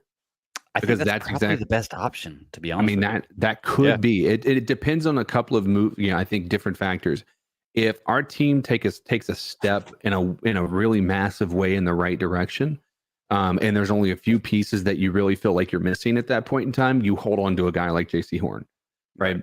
But if there's parts that are like, okay, these are good, but we are still a bottom 10 team in the NFL. I mean, if JC Horn has a really good year, get rid of him. I mean, you've got to build for the future. You can't continue to hold on to the past because he was a high draft pick. I agree. Yeah. Tony, what do you think this year holds for JC Horn? How important is it? And if he does have a good year, does that warrant the Panthers already looking to extend him? No, I'm with CK on this. I think CK hit the nail right on the head when it comes to learning from the Brian Burns experience. I think the Panthers did make the wise move in signing the 5th-year option, because then that doesn't put him onto a free agency deal at the end of this season and forcing you to have to just let him walk or to pay him. So then you could do this. You could make 2 decisions. You could make the decision. Well, 3 decisions. I guess you could make the extension decision, which I think would be risky after just 1 season. I think 2, the real option would be like CK said, is using that as an opportunity to get value at a time where other teams are looking for somebody who they can then get a fixed price on and negotiate a contract. And then 3rd, I think that at the worst case scenario for JC Horn, when even for the Panthers, just I say this is screw it. We'll just pay you the 5th-year option and let you walk after that. I mean, I know that you don't get anything for that, but I think giving anybody a long-term extension when you haven't seen. Look, I know everybody says when he's on the field he's awesome, right? I think there is some like perspective bias to that, though, and that is you just want him to be awesome, and so you need to find any sort of ray of hope that isn't just these injuries. And look, I don't have any hate or ill will. Injuries are an unfortunate part, and you can't control it, but you're talking about a top 10 draft pick that just has played like 8 games. Yeah. I mean, I know that it's probably more than that, but it's like it it's just feels like that. Yeah, I mean, I'm sorry. So like, I'm just not invested. I think it would be, and now somebody did bring this up in the chat, is that like, hey, is if you signed him after this year, is like he wouldn't be at the all-time high of value. Right. So it's like if you were going to get a friendlier deal, then maybe you could talk about those. But he's not going to. He wouldn't accept that. Especially a guy who's been hurt all the time. You need to know this is my contract. Yeah, this is his life, and I don't think he's going to be willing to sell himself short. The other piece to this is even the argument that when he's been on the field, he's been good. I don't necessarily believe to this mindset, but I also think it's a fair thing to look at. We've talked about the defense and the fact that they talk about the number of yards and all that stuff, and that it's fool's gold when we talk about this being a top 10 defense. The secondary wasn't really tested a lot, and was never tested. We don't even have a good sample set with them, CK. Right, exactly. Even with the sample set we did, it's still, and you could argue that it's because he was, blanketing his receivers, which we can, honestly say that's not the case. 3 games. Right. But the other piece is like they just didn't need to run against. I mean, they didn't need to pass against us. They could just run the ball down our throats every single game. We had the least number of pass attempts against any team in the NFL because they just didn't need to throw the ball. They just ran the ball constantly. Captain Mo said, did he play 14 games last season? If he did, I don't believe that. You might be right. You know what I'm saying? I'm not saying you're wrong. I'm just saying, just from the way I feel that I've thought about him, if he played 14 games, I feel like I would even be higher. I don't. The year before he played, it was the year before that, but I don't know. Like I sort of did. I mean, not sort of. I do disagree with Tony and CK. I do feel like when JC Horn has been on the field, he has been a very good football player. He has gotten interceptions. He did shut down Drake London of the Falcons. He has been in scenarios where he has been a good You are player. fucking. I'm not searching. I'm saying that you just said Drake. He shut down Drake London. Yeah, that is like the 30th best receiver in the NFL, man. That's killer. Yeah, that's whatever, dude. I'm saying with Desmond Ritter throwing the ball to him. Corner does it week in and week out, dude. The shut down corner does it. Coney Ely was great for 14 games. Listen, no one is saying that he hasn't that he has been healthy enough, but no one is also going to say that he has been a liability when he's on the field. We were never saying his name like we were Dante Jackson. He shouldn't be. He was a top 10 pick, bro. Well, the other you've got he has been good when on the field. That's not a lie to say. Coney Ely was good on the field sometimes. He played Cameron 3 games. Artis-Payne, awesome on the field. He played 3 games his rookie season, 13 games his sophomore season. His most recent season, he played 6 games. He's played a total 22 games, and so again, even when you say he's been good against on the team, while it's fool's gold. It's the idea of saying I'm not saying he's a bad player, Cody. I completely agree. I think he is a good cornerback, but to risk that decision to go forward, like if he has a ball out year this year, he's going to expect ball out money. Let's be real about it. And would you call him elite? I don't think you can call him elite until he's done it for a couple of seasons. Agreed. I think that's it. More of a sample size. Well, that's my question. Is the way I kind of look at it is JC Horn is Panthers hot. You know, like maybe just like Brian Burns, baby. Like not hot anywhere else, but he's Panthers hot. Like in Carolina, he's a really good cornerback, but you put him anywhere else, he might not. And I don't know that I don't know sure. I don't know that. Probably be better somewhere else. He doesn't seem elite in Carolina because we haven't seen that yet. He seems good, but not elite. Kev says his injuries are freak. That is true, right? Is like, and that is the thing, is they're not. But the problem is, they just exist. They're numerous. There's many of these. Yeah, they just exist. Freak injuries. You can say they're freak, but here's the thing. Like it's either the dude has a, again, and I'm not saying this is the case. I almost don't want to even put this on the internet. Either the dude just is not dealing with, he doesn't have the same toughness or the same body freak mutant, things that most NFL players do. Got bad luck. You're right. It is it's a different injury all the time. That doesn't mean the idea that it's because they're freak injuries doesn't mean that there's no smoke, right? Mm-hmm. The smoke is there, and there's still a thing to be concerned about. If he is still, like, even last year, I mean, this year he's saying like he's same thing with Christian McCaffrey. He was saying like, maybe I've just toned down my working. I didn't do so much. I'm trying not to, and he's putting that on the decisions the way he trained. Right. But here's the difference. I don't want anybody making a Christian McCaffrey comparison here, because Christian McCaffrey actually put up fucking numbers. You know what I'm saying? Yes. Did he struggle with injuries? But when he played more, number one, over his career than Horn did. And it wasn't like, oh, when he's out there, he looks kind of good. When he was out there, he had a 2000, you know what I'm saying? It was like, I just don't think that's a great comparison. And I'm not, yes, it is freakish, but also I don't want to pay $100 million. If he didn't have any bad luck, he wouldn't have any luck at all. I think that we're all in agreement that you don't pay him $100 million right now. But I think one of the things that we're also leaving out is just how bad our depth is. Like, unless we can completely revamp that corner room in a year's time, like Dane Jackson is a starting corner for the Carolina Panthers. I don't know how many of you are comfortable with Dane Jackson, but right now our corner room is J.C. Horn and a bunch of who's-a-fuckets. Like a bunch of people that nobody even knows, dude. So I think that's something that you mentioned in this discussion too, is that not only are we hoping that he pans out just for our sake because he's a former first-round pick, but if it doesn't work out, God, every team is going to throw for 350 yards against us this year, it feels like. So it's like you're out of every player. That's going to be the case too.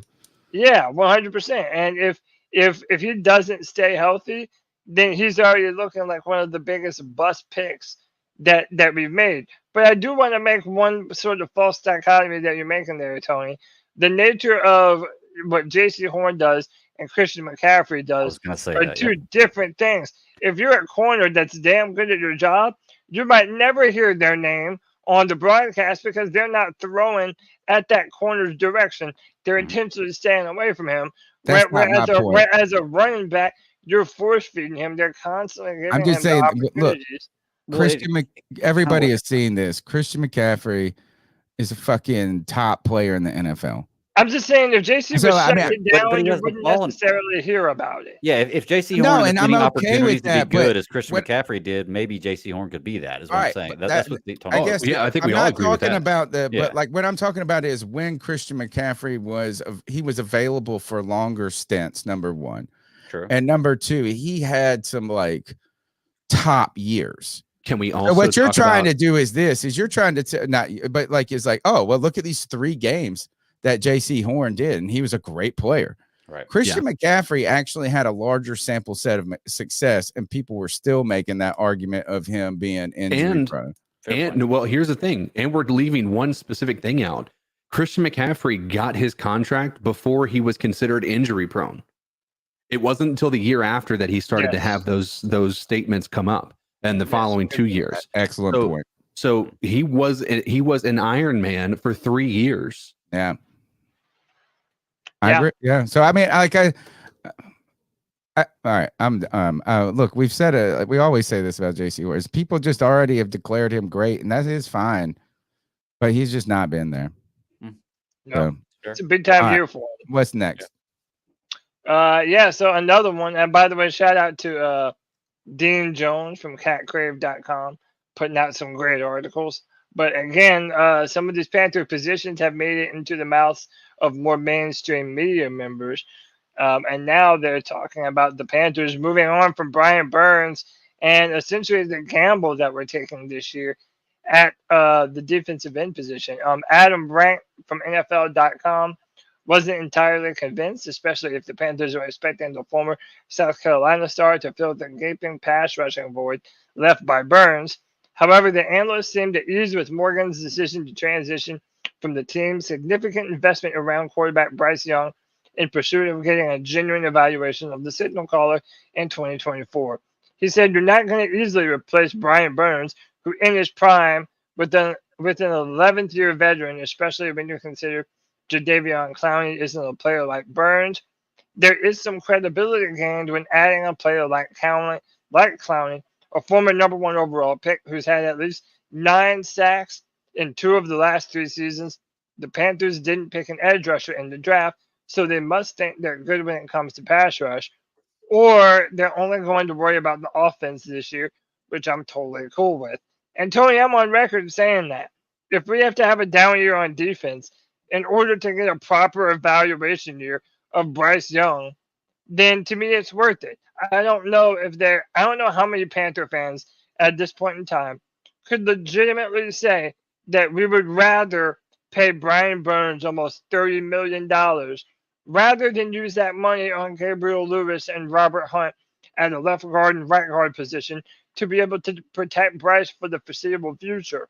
Most fans, I feel now, would have preferred to have done that. Even if that does mean that you're sort of punting on defense this year, it's not something that I mind. And I also do have a lot of questions about our pass rush ability at edge rusher. I don't know if Jadeveon Clowney is the player that we're wanting him to be, or EJ Wanham for that matter. Were they victims of the circumstances around them? Yes. And having good players around them. No. Did that inflate their numbers? I'm not sure of that yet, and I don't really know what to expect from these two gentlemen at that position.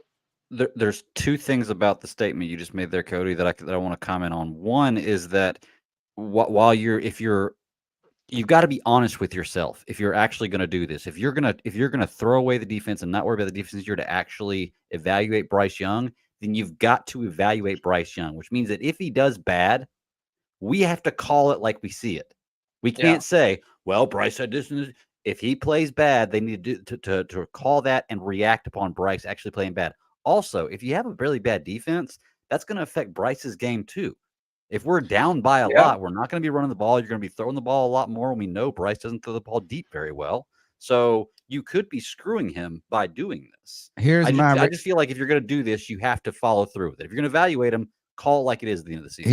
Here's my reaction to that, Greg. I think the Panthers actually are trying to do that because if they would have spent $200 million on Brian Burns, they would have again piecemealed basic parts around the offense, and then we would have continued to say, well, we don't know if he's got an offensive line. So we went out and said we're going to go get 2 top guards. We're going to trade for a wide receiver. We're going to draft a wide receiver, and we're going to have a year, 1 year where we get to say we want to be able to evaluate Bryce without all these alternate scenarios and excuses. The second thing, though, about the Brian Burns thing is everybody is just honing in because he's 20. He's young, right? But he had as many sacks as Clowney the last year. Right. I'm just tired of this. And look, I haven't disliked Brian Burns, but again, I'm kind of tired of these guys are elite conversations. Yeah. And they're not, and that's just a JC Horns for this. Even Bryce Young, where people's like, he's I'm like, look, guys, elite means being at the top of the league for a prolonged period of time. Right. That's what it means to me. And so I'm just kind of I was exhausted. And Brian Burns God bless him. Go get your money. We were not the team with the money that could pay him at that. Did we mismanage the situation? Absolutely. CK is actually on that, right? And then you can go back to the draft picks, but it's not like we let Julius Peppers walk. Yeah. And there were fans that were trying to compare him. There were fans that were trying to compare him to Julius Peppers. Get the fuck. It's wild. Oh gosh, my mom's here, and don't talk about my pep. Don't talk about my pep like that. It's not the same. And by the way, how many film rooms did we do last season showing backup offensive tackles and tight ends completely block Brian Burns out of a play. Like, it's not like we were making He's that not up. Myles Garrett. It's not like we weren't calling him the man of near misses for the past 3 seasons in a row of how many sacks he left on the field that he could have had. We never doubted his potential, but that potential was not lived up to here in Carolina. So, again, I always pose it this way. Look at what the Panthers did with the money that they would have spent on Brian Burns. It went to Gabriel Lewis and Robert Hunt, both of whom I would much rather have on this team right now than Brian Burns. Before we move on, I want to make sure we don't forget. Shout out to Just Don't Care for the 5 gifted memberships, man. You're helping grow C3 Legion, brother. We appreciate you, man. Thank you. Can you put up the next slide? I think we got the Brian Burns. So Kevin's call was about this. I got it right here. I got it right here.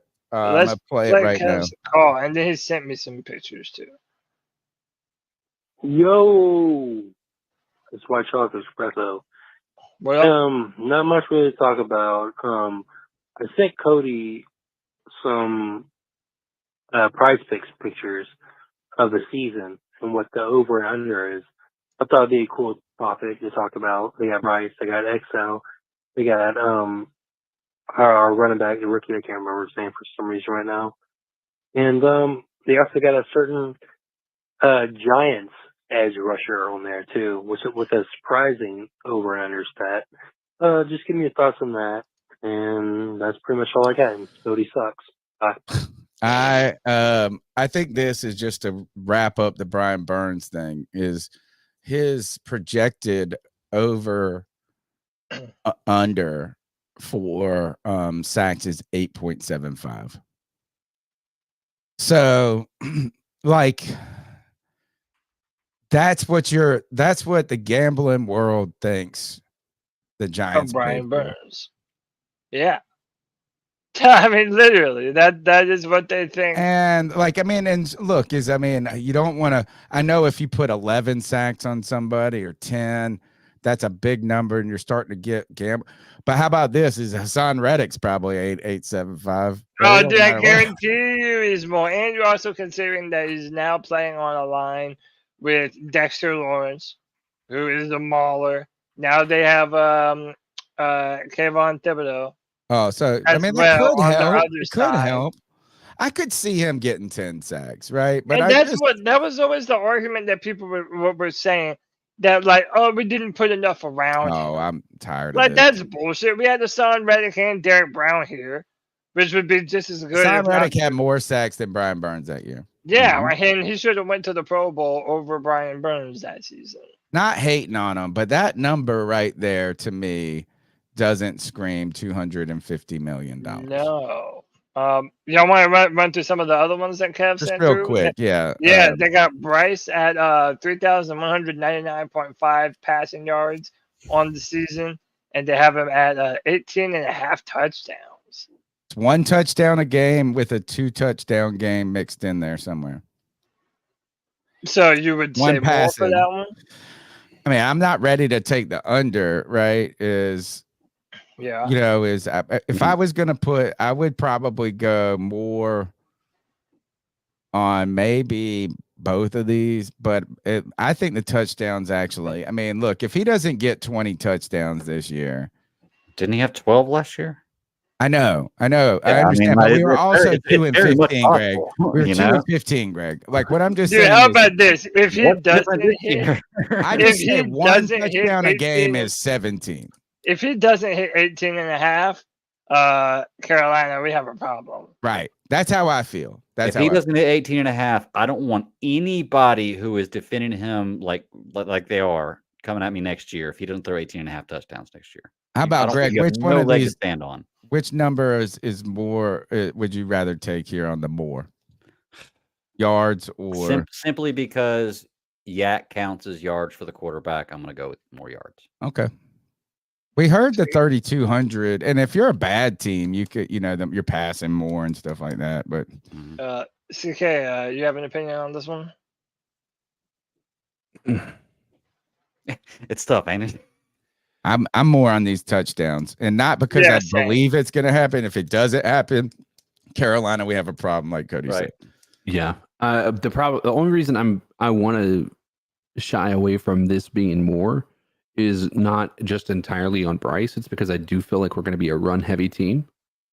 We don't have a defense. I think it's going to be less on the yards, but more on the touchdowns. Okay. All right. What do we got now? The other was Leggett. So 600.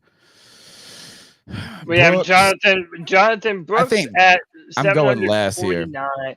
Yeah, to me that's a little high, but what does it say? The fact that they would give him a number like that? Like, I know. Let's be real. If he has 750 yards this year for a rookie running back, like that's a damn good season, right? Like no one's bitching about that. And maybe running starting back on with the pup list. Chuba. That's starting on the pup 44 list. yards a game. You have Chuba in front of you. You have Miles Sanders most likely in front of you. I mean, yeah, he might end up being the starting, but at the end of the day, I think it's going to start out being him. Maybe even third string. I'm taking the more on this. I know it sounds a lot, but if he can, let's say, if he can start the season healthy, I would take the more on this because that's 44 yards a game. Meaning, if you have one game of 120 yards, you just knocked out 3 games. But you know how you just bashed on Bryce for the last year? But if we had Miles Sanders at 680 yards, you would have said the same thing. And guess what? Yeah, because I think 44 yards a game is not for Miles Sanders. Well, I would suspect a running back to be able to get 44 yards a game. I think this is riskier than the Leggett number.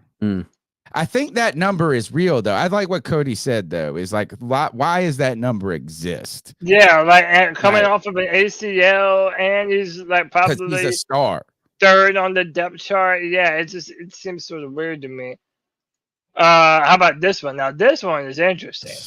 Deontay Johnson they have him at 4.5 season receiving touchdowns. Guys, I kind of feel more on this. I also feel more, but I also feel like I've said this for every damn receiver. Yeah, but I mean, for Carolina for the last 10 years. Again, right now, words are wind. That's all they are. But if we're basing it off of what Deontay Johnson has said and what we know about why they brought him in, he's going to be the number one option. Like, this is going to be the guy that they're going to count on those money third downs. So, especially in the red zone, I would take more on this. I'm surprised they have him. Okay. I was just saying, I'm surprised they have him at only that, to be honest with you. Yeah, that's what I'm saying. I just don't get why people are so excited about this guy, to be truly honest with you. I have to go back and check, but I think he has less than 5 touchdowns the last 2 seasons combined. Yeah. But that is a good point. Are we what is everybody hyping this guy up for? Because he had one good year with Ben Roethlisberger. I genuinely feel, Greg, that he was in a bad situation up there in Pittsburgh, where I think that he didn't necessarily fit into that culture. And I feel like now this is an opportunity for him to be a number one and to be the player that he has the potential to be. And I think Dave Canales needed a player like this right now. I told Tony I think they're a match made in heaven.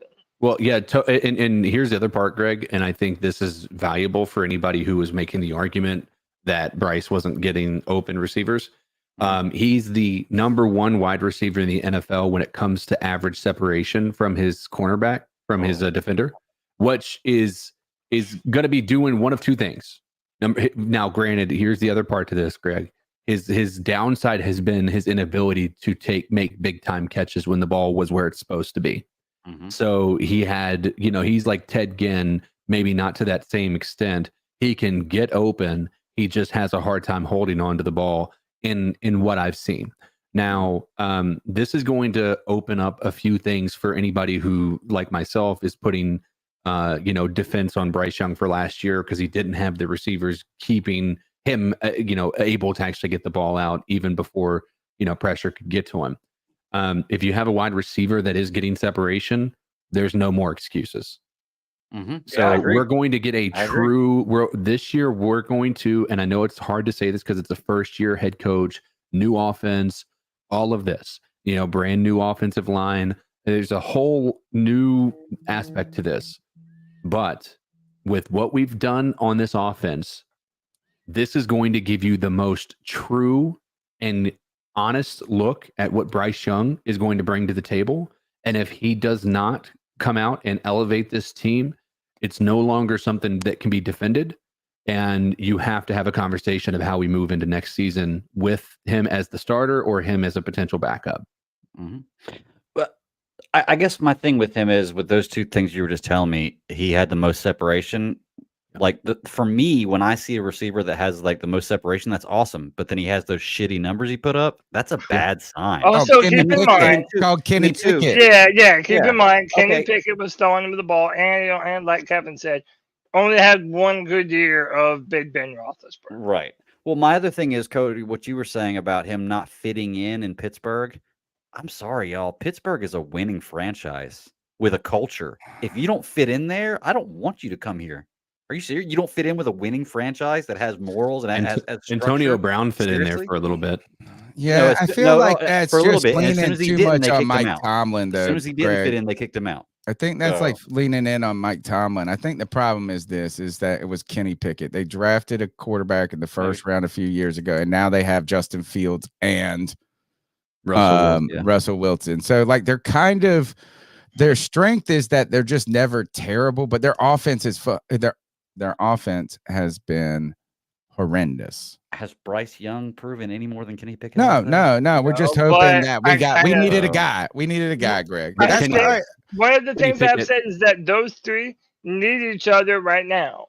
Deontay Johnson needed a change of scenery. Dave Canales needed an explosive wide receiver.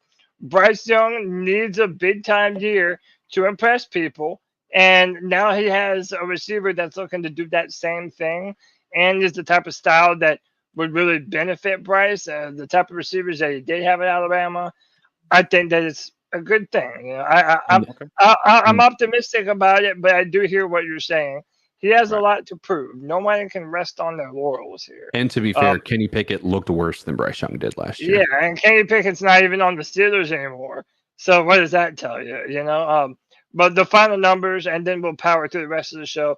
Xavier Legette, 550.5 receiving yards, and they have him at 3 touchdowns on the season. I think I like more on both of these. Gosh, look at this. Look at CK being glass half full this year. I only have one reason for that. He's a big body receiver, and I think when you get down into the red zone, he is going to be the target because he's going to be able to go up and get those corner, corner sideline toe touch, types of passes. Like he's more of a red zone threat than Deontay Johnson is, arguably. Right. Yeah, Deontay Johnson needs some field to work with, in my opinion. Exactly. And Xavier is going to go up and get the ball. Yeah, that's his superpower. And that's also why I think he'll have more than 550 yards. I think he's going to be the recipient of a lot of deep passes that are contested that he comes down with. Cody, we got one last call to squeeze in real quick. What up, y'all? It's Kyle from Wilmington. What up, Kyle? C3 910. Kyle, yes, sir. Another great show. Y'all doing great. Greg, glad to see you. Thanks. My opinion on the show tonight. Thank God that Charlotte didn't make the same mistake twice in this, in the same 25-year span and piss away a whole other major sports franchise just for the sake of not wanting to pony up when it's time to pay the bill.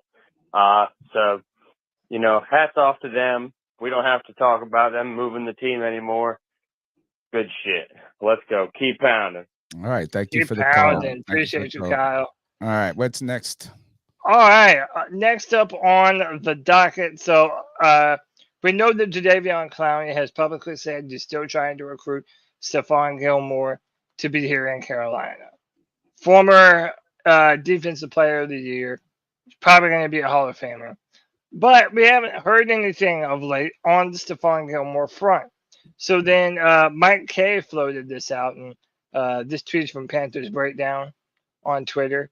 According to Panthers K, a name that could make sense for the Panthers at the cornerback position in free agency is former first-round pick Adoree Jackson if the team cannot sign Stephon Gilmore.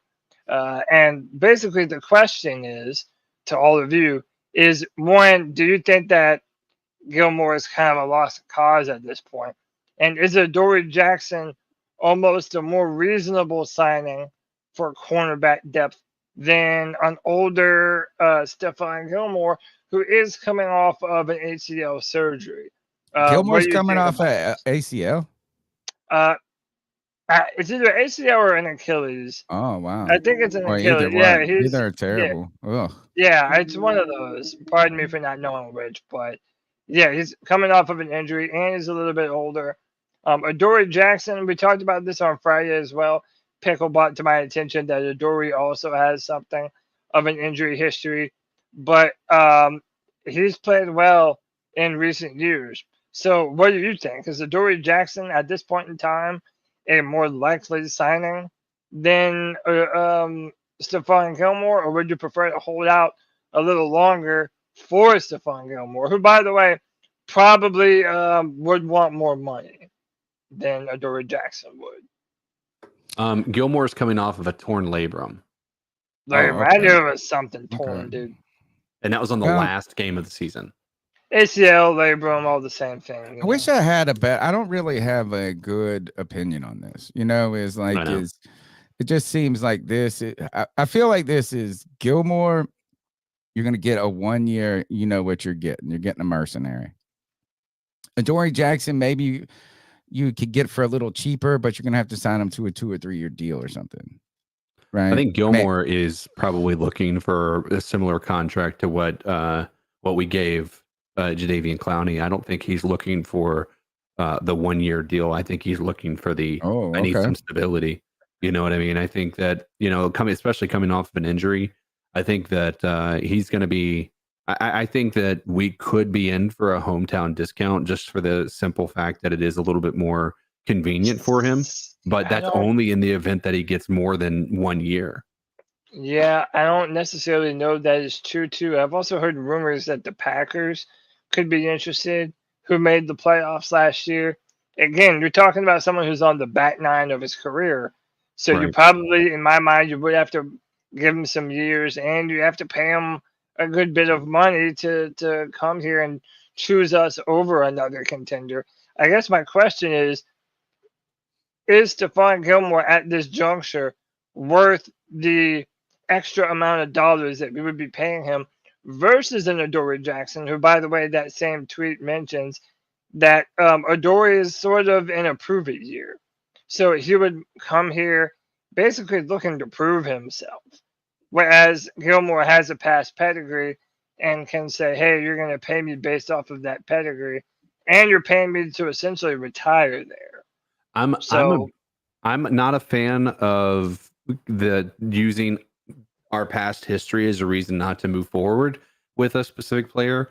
But I tell you what, CJ Henderson makes the Adoree Jackson conversation, a little bit more concerning, right? I was trying to hold my breath. Yes, thank you, CJ. Because we got a first round pedigree in that dude too, and it just, it's you could say he's in a prove it year, but if he hasn't proven anything up to this point, I'm not sure that I want to be able to put somebody on the team that is, potentially only looking after what he does and not what the team does.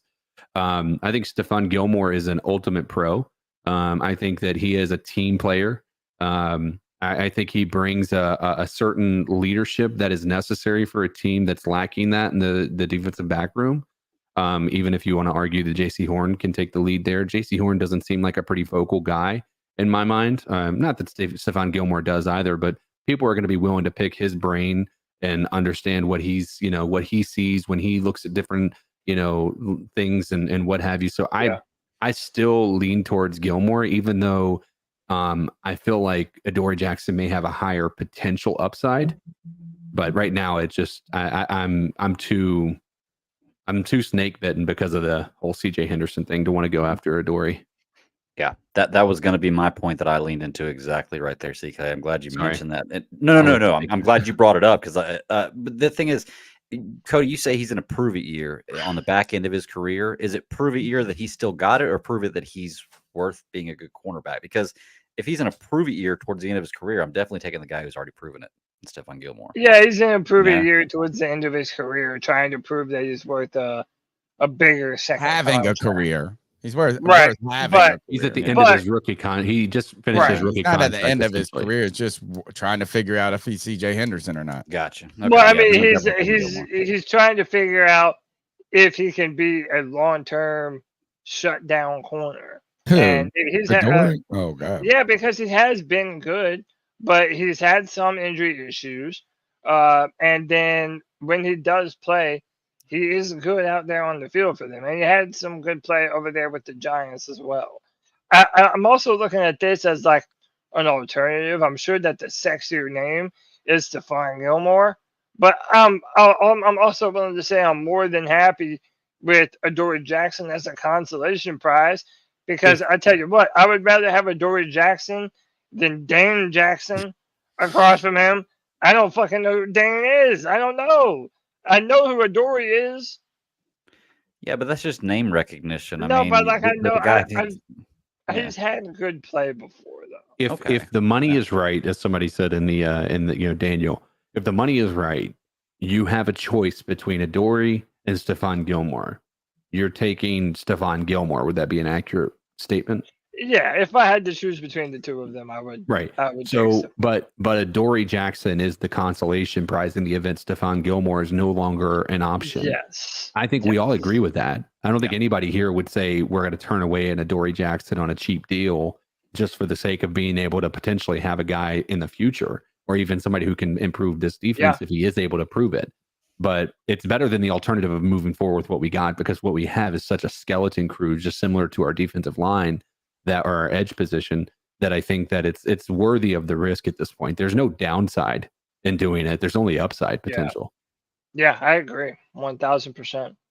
All right, so moving on to our final two stories of the night.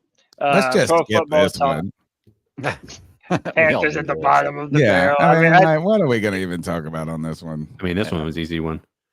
Also, by the way, the idea that Stephon Gilmore is only wanting to go to a contender, he's actually not ruled out the idea of going back to the Patriots. So if that's the case, it's not a matter of that. Let's do the next side, Cody, and let's everybody give theirs. Tell us what we're doing. Because, look, we're not going to argue if we're the worst team or the second worst team or the right. There's only evidence that shows we're the worst team. So I think there's nobody who's going to argue that right now. Well, it wasn't more just that. It was more with some of the other rankings, too. I mean, the Chiefs #1, that's cool. Yeah, but they've got wow. Dude, they've got Chicago way higher than they deserve 23? to be, dude. Look where they've I know. Look at where they've got the Falcons. They've got them ahead of the Saints.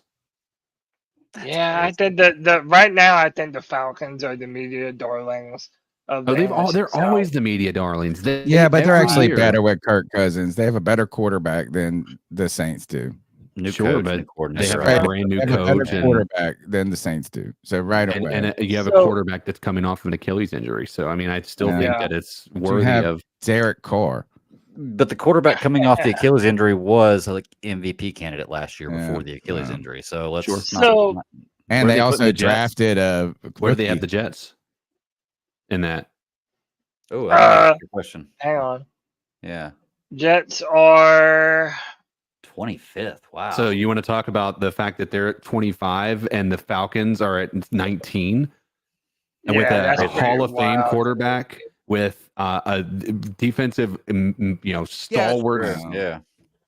And they have the Jets have potentially Hassan Reddick if he decides to show up. Well, you got to remember too. It'll be a fun year of football, man. I'm excited to see a lot of these teams. Yeah. I'm going to the home opener again, so I'll see Panthers and Chargers. Harbaugh coming to town. That's a good matchup. I'm interested to see what the Browns are going to do. If Deshaun is actually a dud and absolutely done playing football, I don't know. But anyway, moving on. At 16, by the way. That's There's what a I was lot of- asking. Yeah, that's crazy. Yeah. That was at 16. Look, with the Jets, though, it's crazy. Real quick, with Aaron Rodgers, people got to remember, dude, this guy is old. He's amazing. He's old, but he also hasn't thrown a football in a game in over a year. Yeah, a long time. So being that old and not playing in that long could affect you. I mean, when the fall Kirk Cousins isn't that far behind him, to be fair. And he got hurt in the first, like what, 3 or 4 games of the season or something. No, like he that? was like 6 or 7 games in before he got hurt, I think. Yeah, you might. I think it was late. Yeah, Kirk Cousins was hurt pretty late into the season. Wasn't it like towards the beginning, first half though? I think it was close to midway, is what it was. All right, and the final story of the night, NFL.com, they put out a Mount Rushmore for every NFL franchise, and the one that they comprised for the Carolina Panthers was the one that you see on the screen before you. And I don't think any of us would really even disagree that those are the 4. I do want to say one thing real Luke quick about Kuechly, Julius Peppers, and Steve Smith.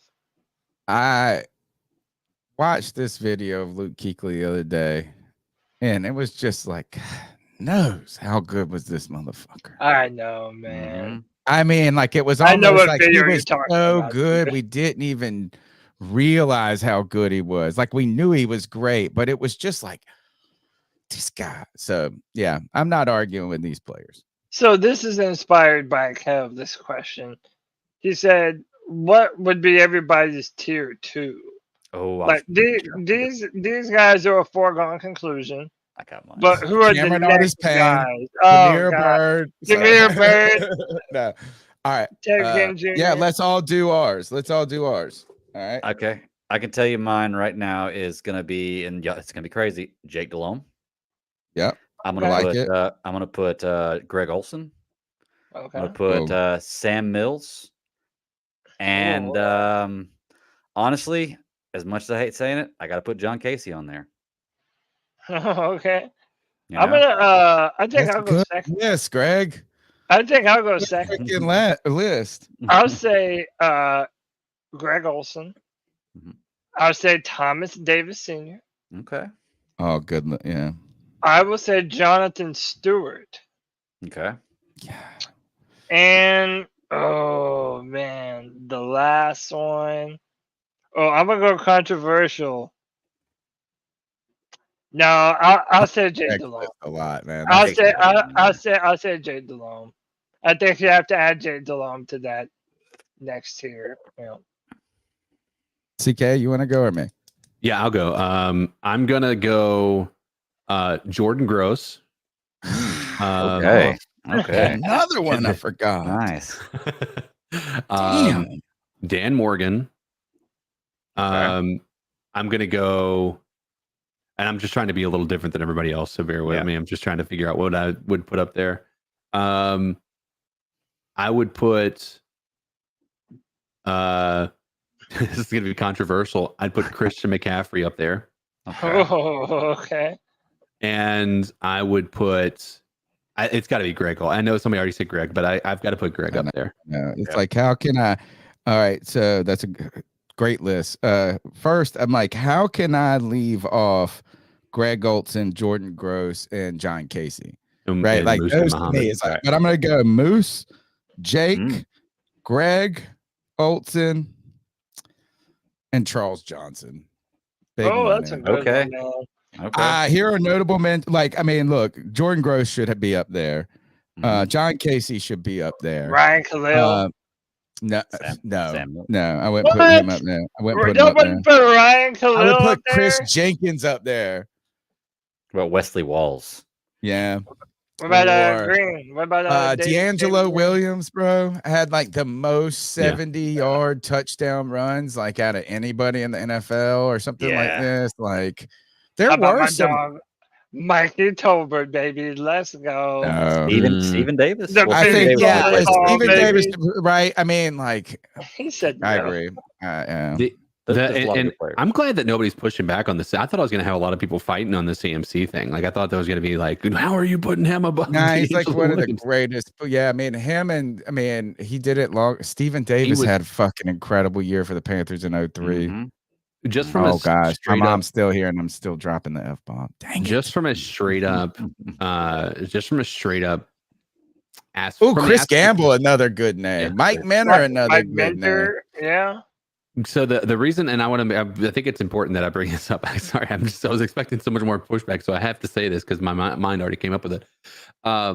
So I think Christian McCaffrey is the greatest running back we've ever had. Okay. I think that's fair. I think fair. Talent-wise, yes. I think that's what I mean. Stephen Davis. That's what I mean. For Carolina, I think so. You're saying he's the greatest we ever had, but I don't think he's affected the Carolinas the most. No, it's not what I mean by that. Right. I can agree with you with that. Chase, dude, long, yeah. It's like it's similar to having Julius Peppers on here, right? Or Chris Jenkins. He had a good portion of his career with other teams and what have you, but when he was here, he was by far our best player, and it wasn't even an argument. Yeah. Okay. I agree with that. Yeah, he is a star of stars. Like, I mean, it's kind of like, I mean, he could be on that. He's of the caliber of player that's on this image right here. Right. I agree. It just, he didn't have the same, like, he's not going to go into our Hall of Honor. Let's be real about it. He could be a Hall of Famer when it's done. Oh, he will be a Hall of Famer based on his stats right now. I don't know, man. Maybe on this trajectory, but look, I mean, yeah, he's already got 2 Offensive Player of the Year awards, which is already difficult enough. The fact that he's got 2 in a career that's less than 10 years already, and most people would argue he should have been considered a potential MVP candidate in many of those. Last year, seasons. Yeah. Even his season here where he got the 1,000. Right, he was very there was a conversation around him being a potential MVP guy, but as we all know, that's a quarterback award, not a player. They need to separate it. They need to have a quarterback one and a. Well, that's why they do the Offensive Player of the Year. That's basically what that is. It's the MVP, not quarterback. Okay. Offensive Player of the Year. Yeah. All right, great stuff. Good stuff. All right, we got one final segment. We're gonna get out of here. It's the longest running segment on the longest running Panthers podcast. It's the Ice Up segment where we tell someone to ice up, toughen up, get it together. Cody, let's ice some fools up.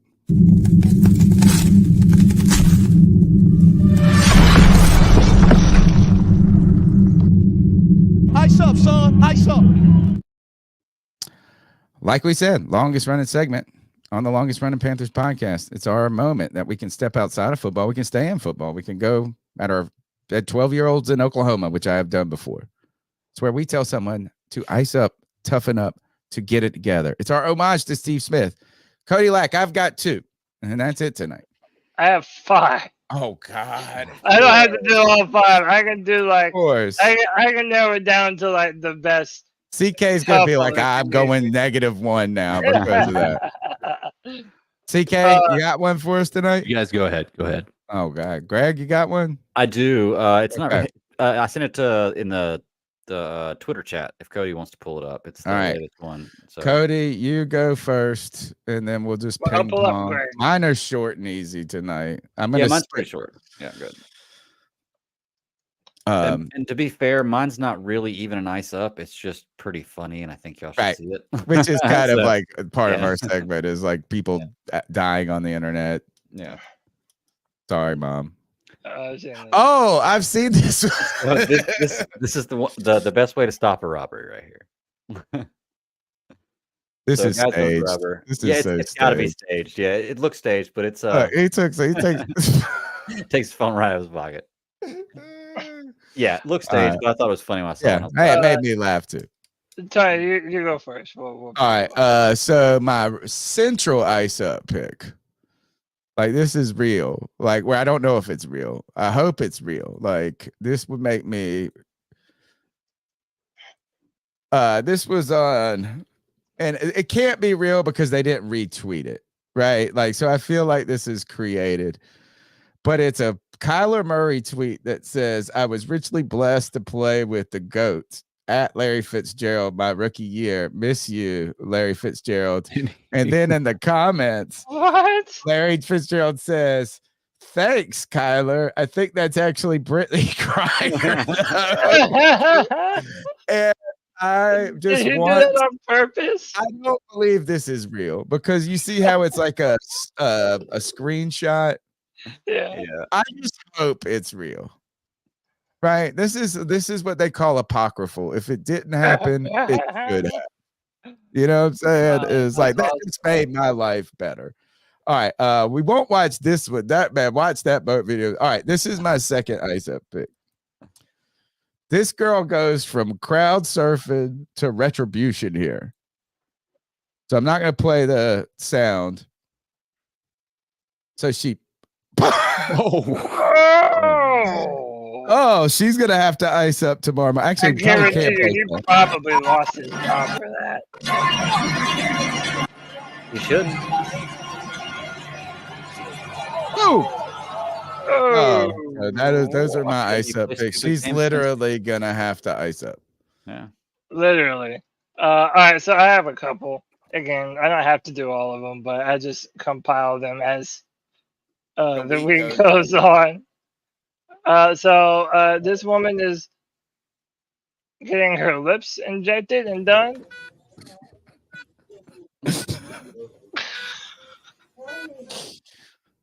Watch.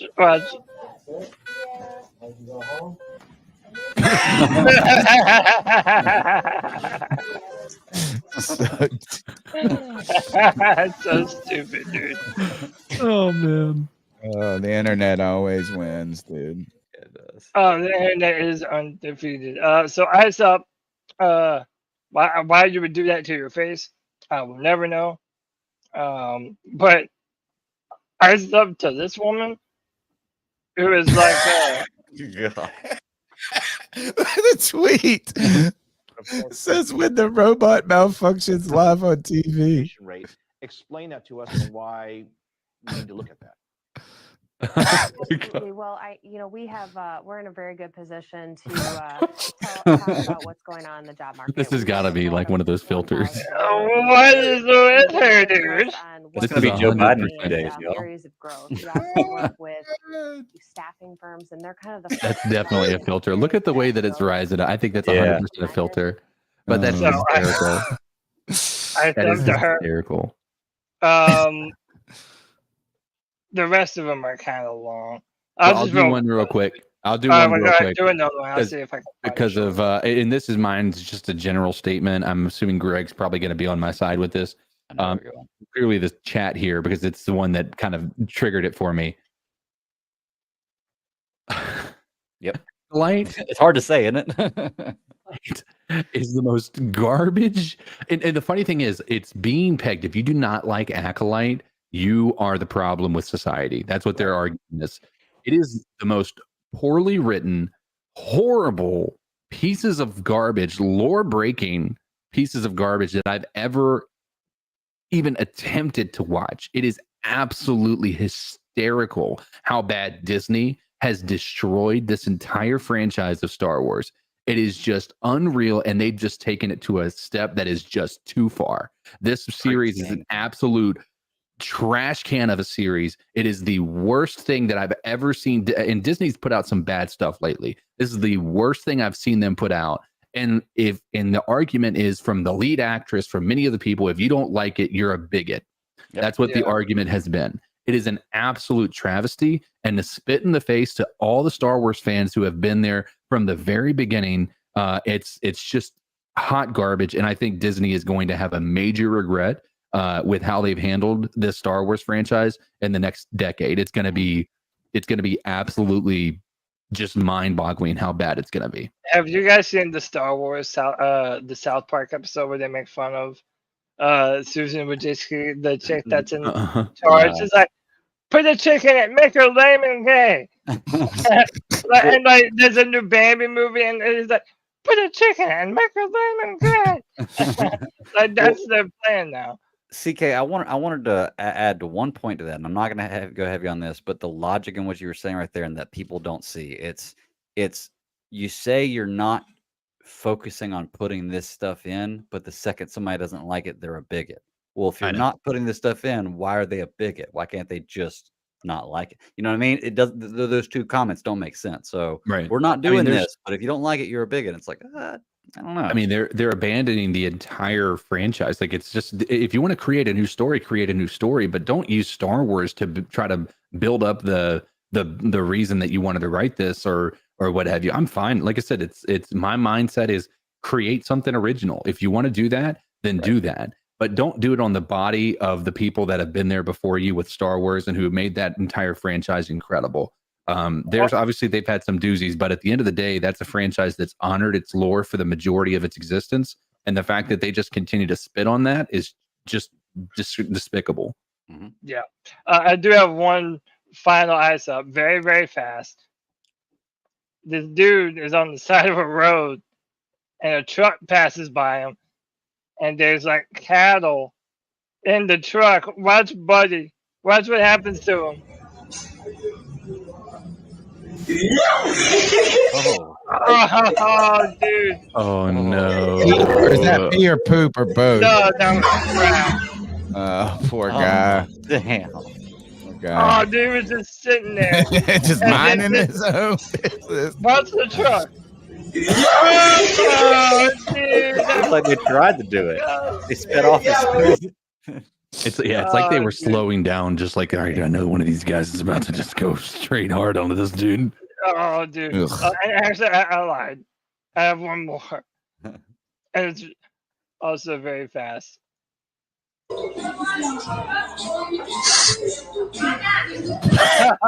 that's smelling salt. I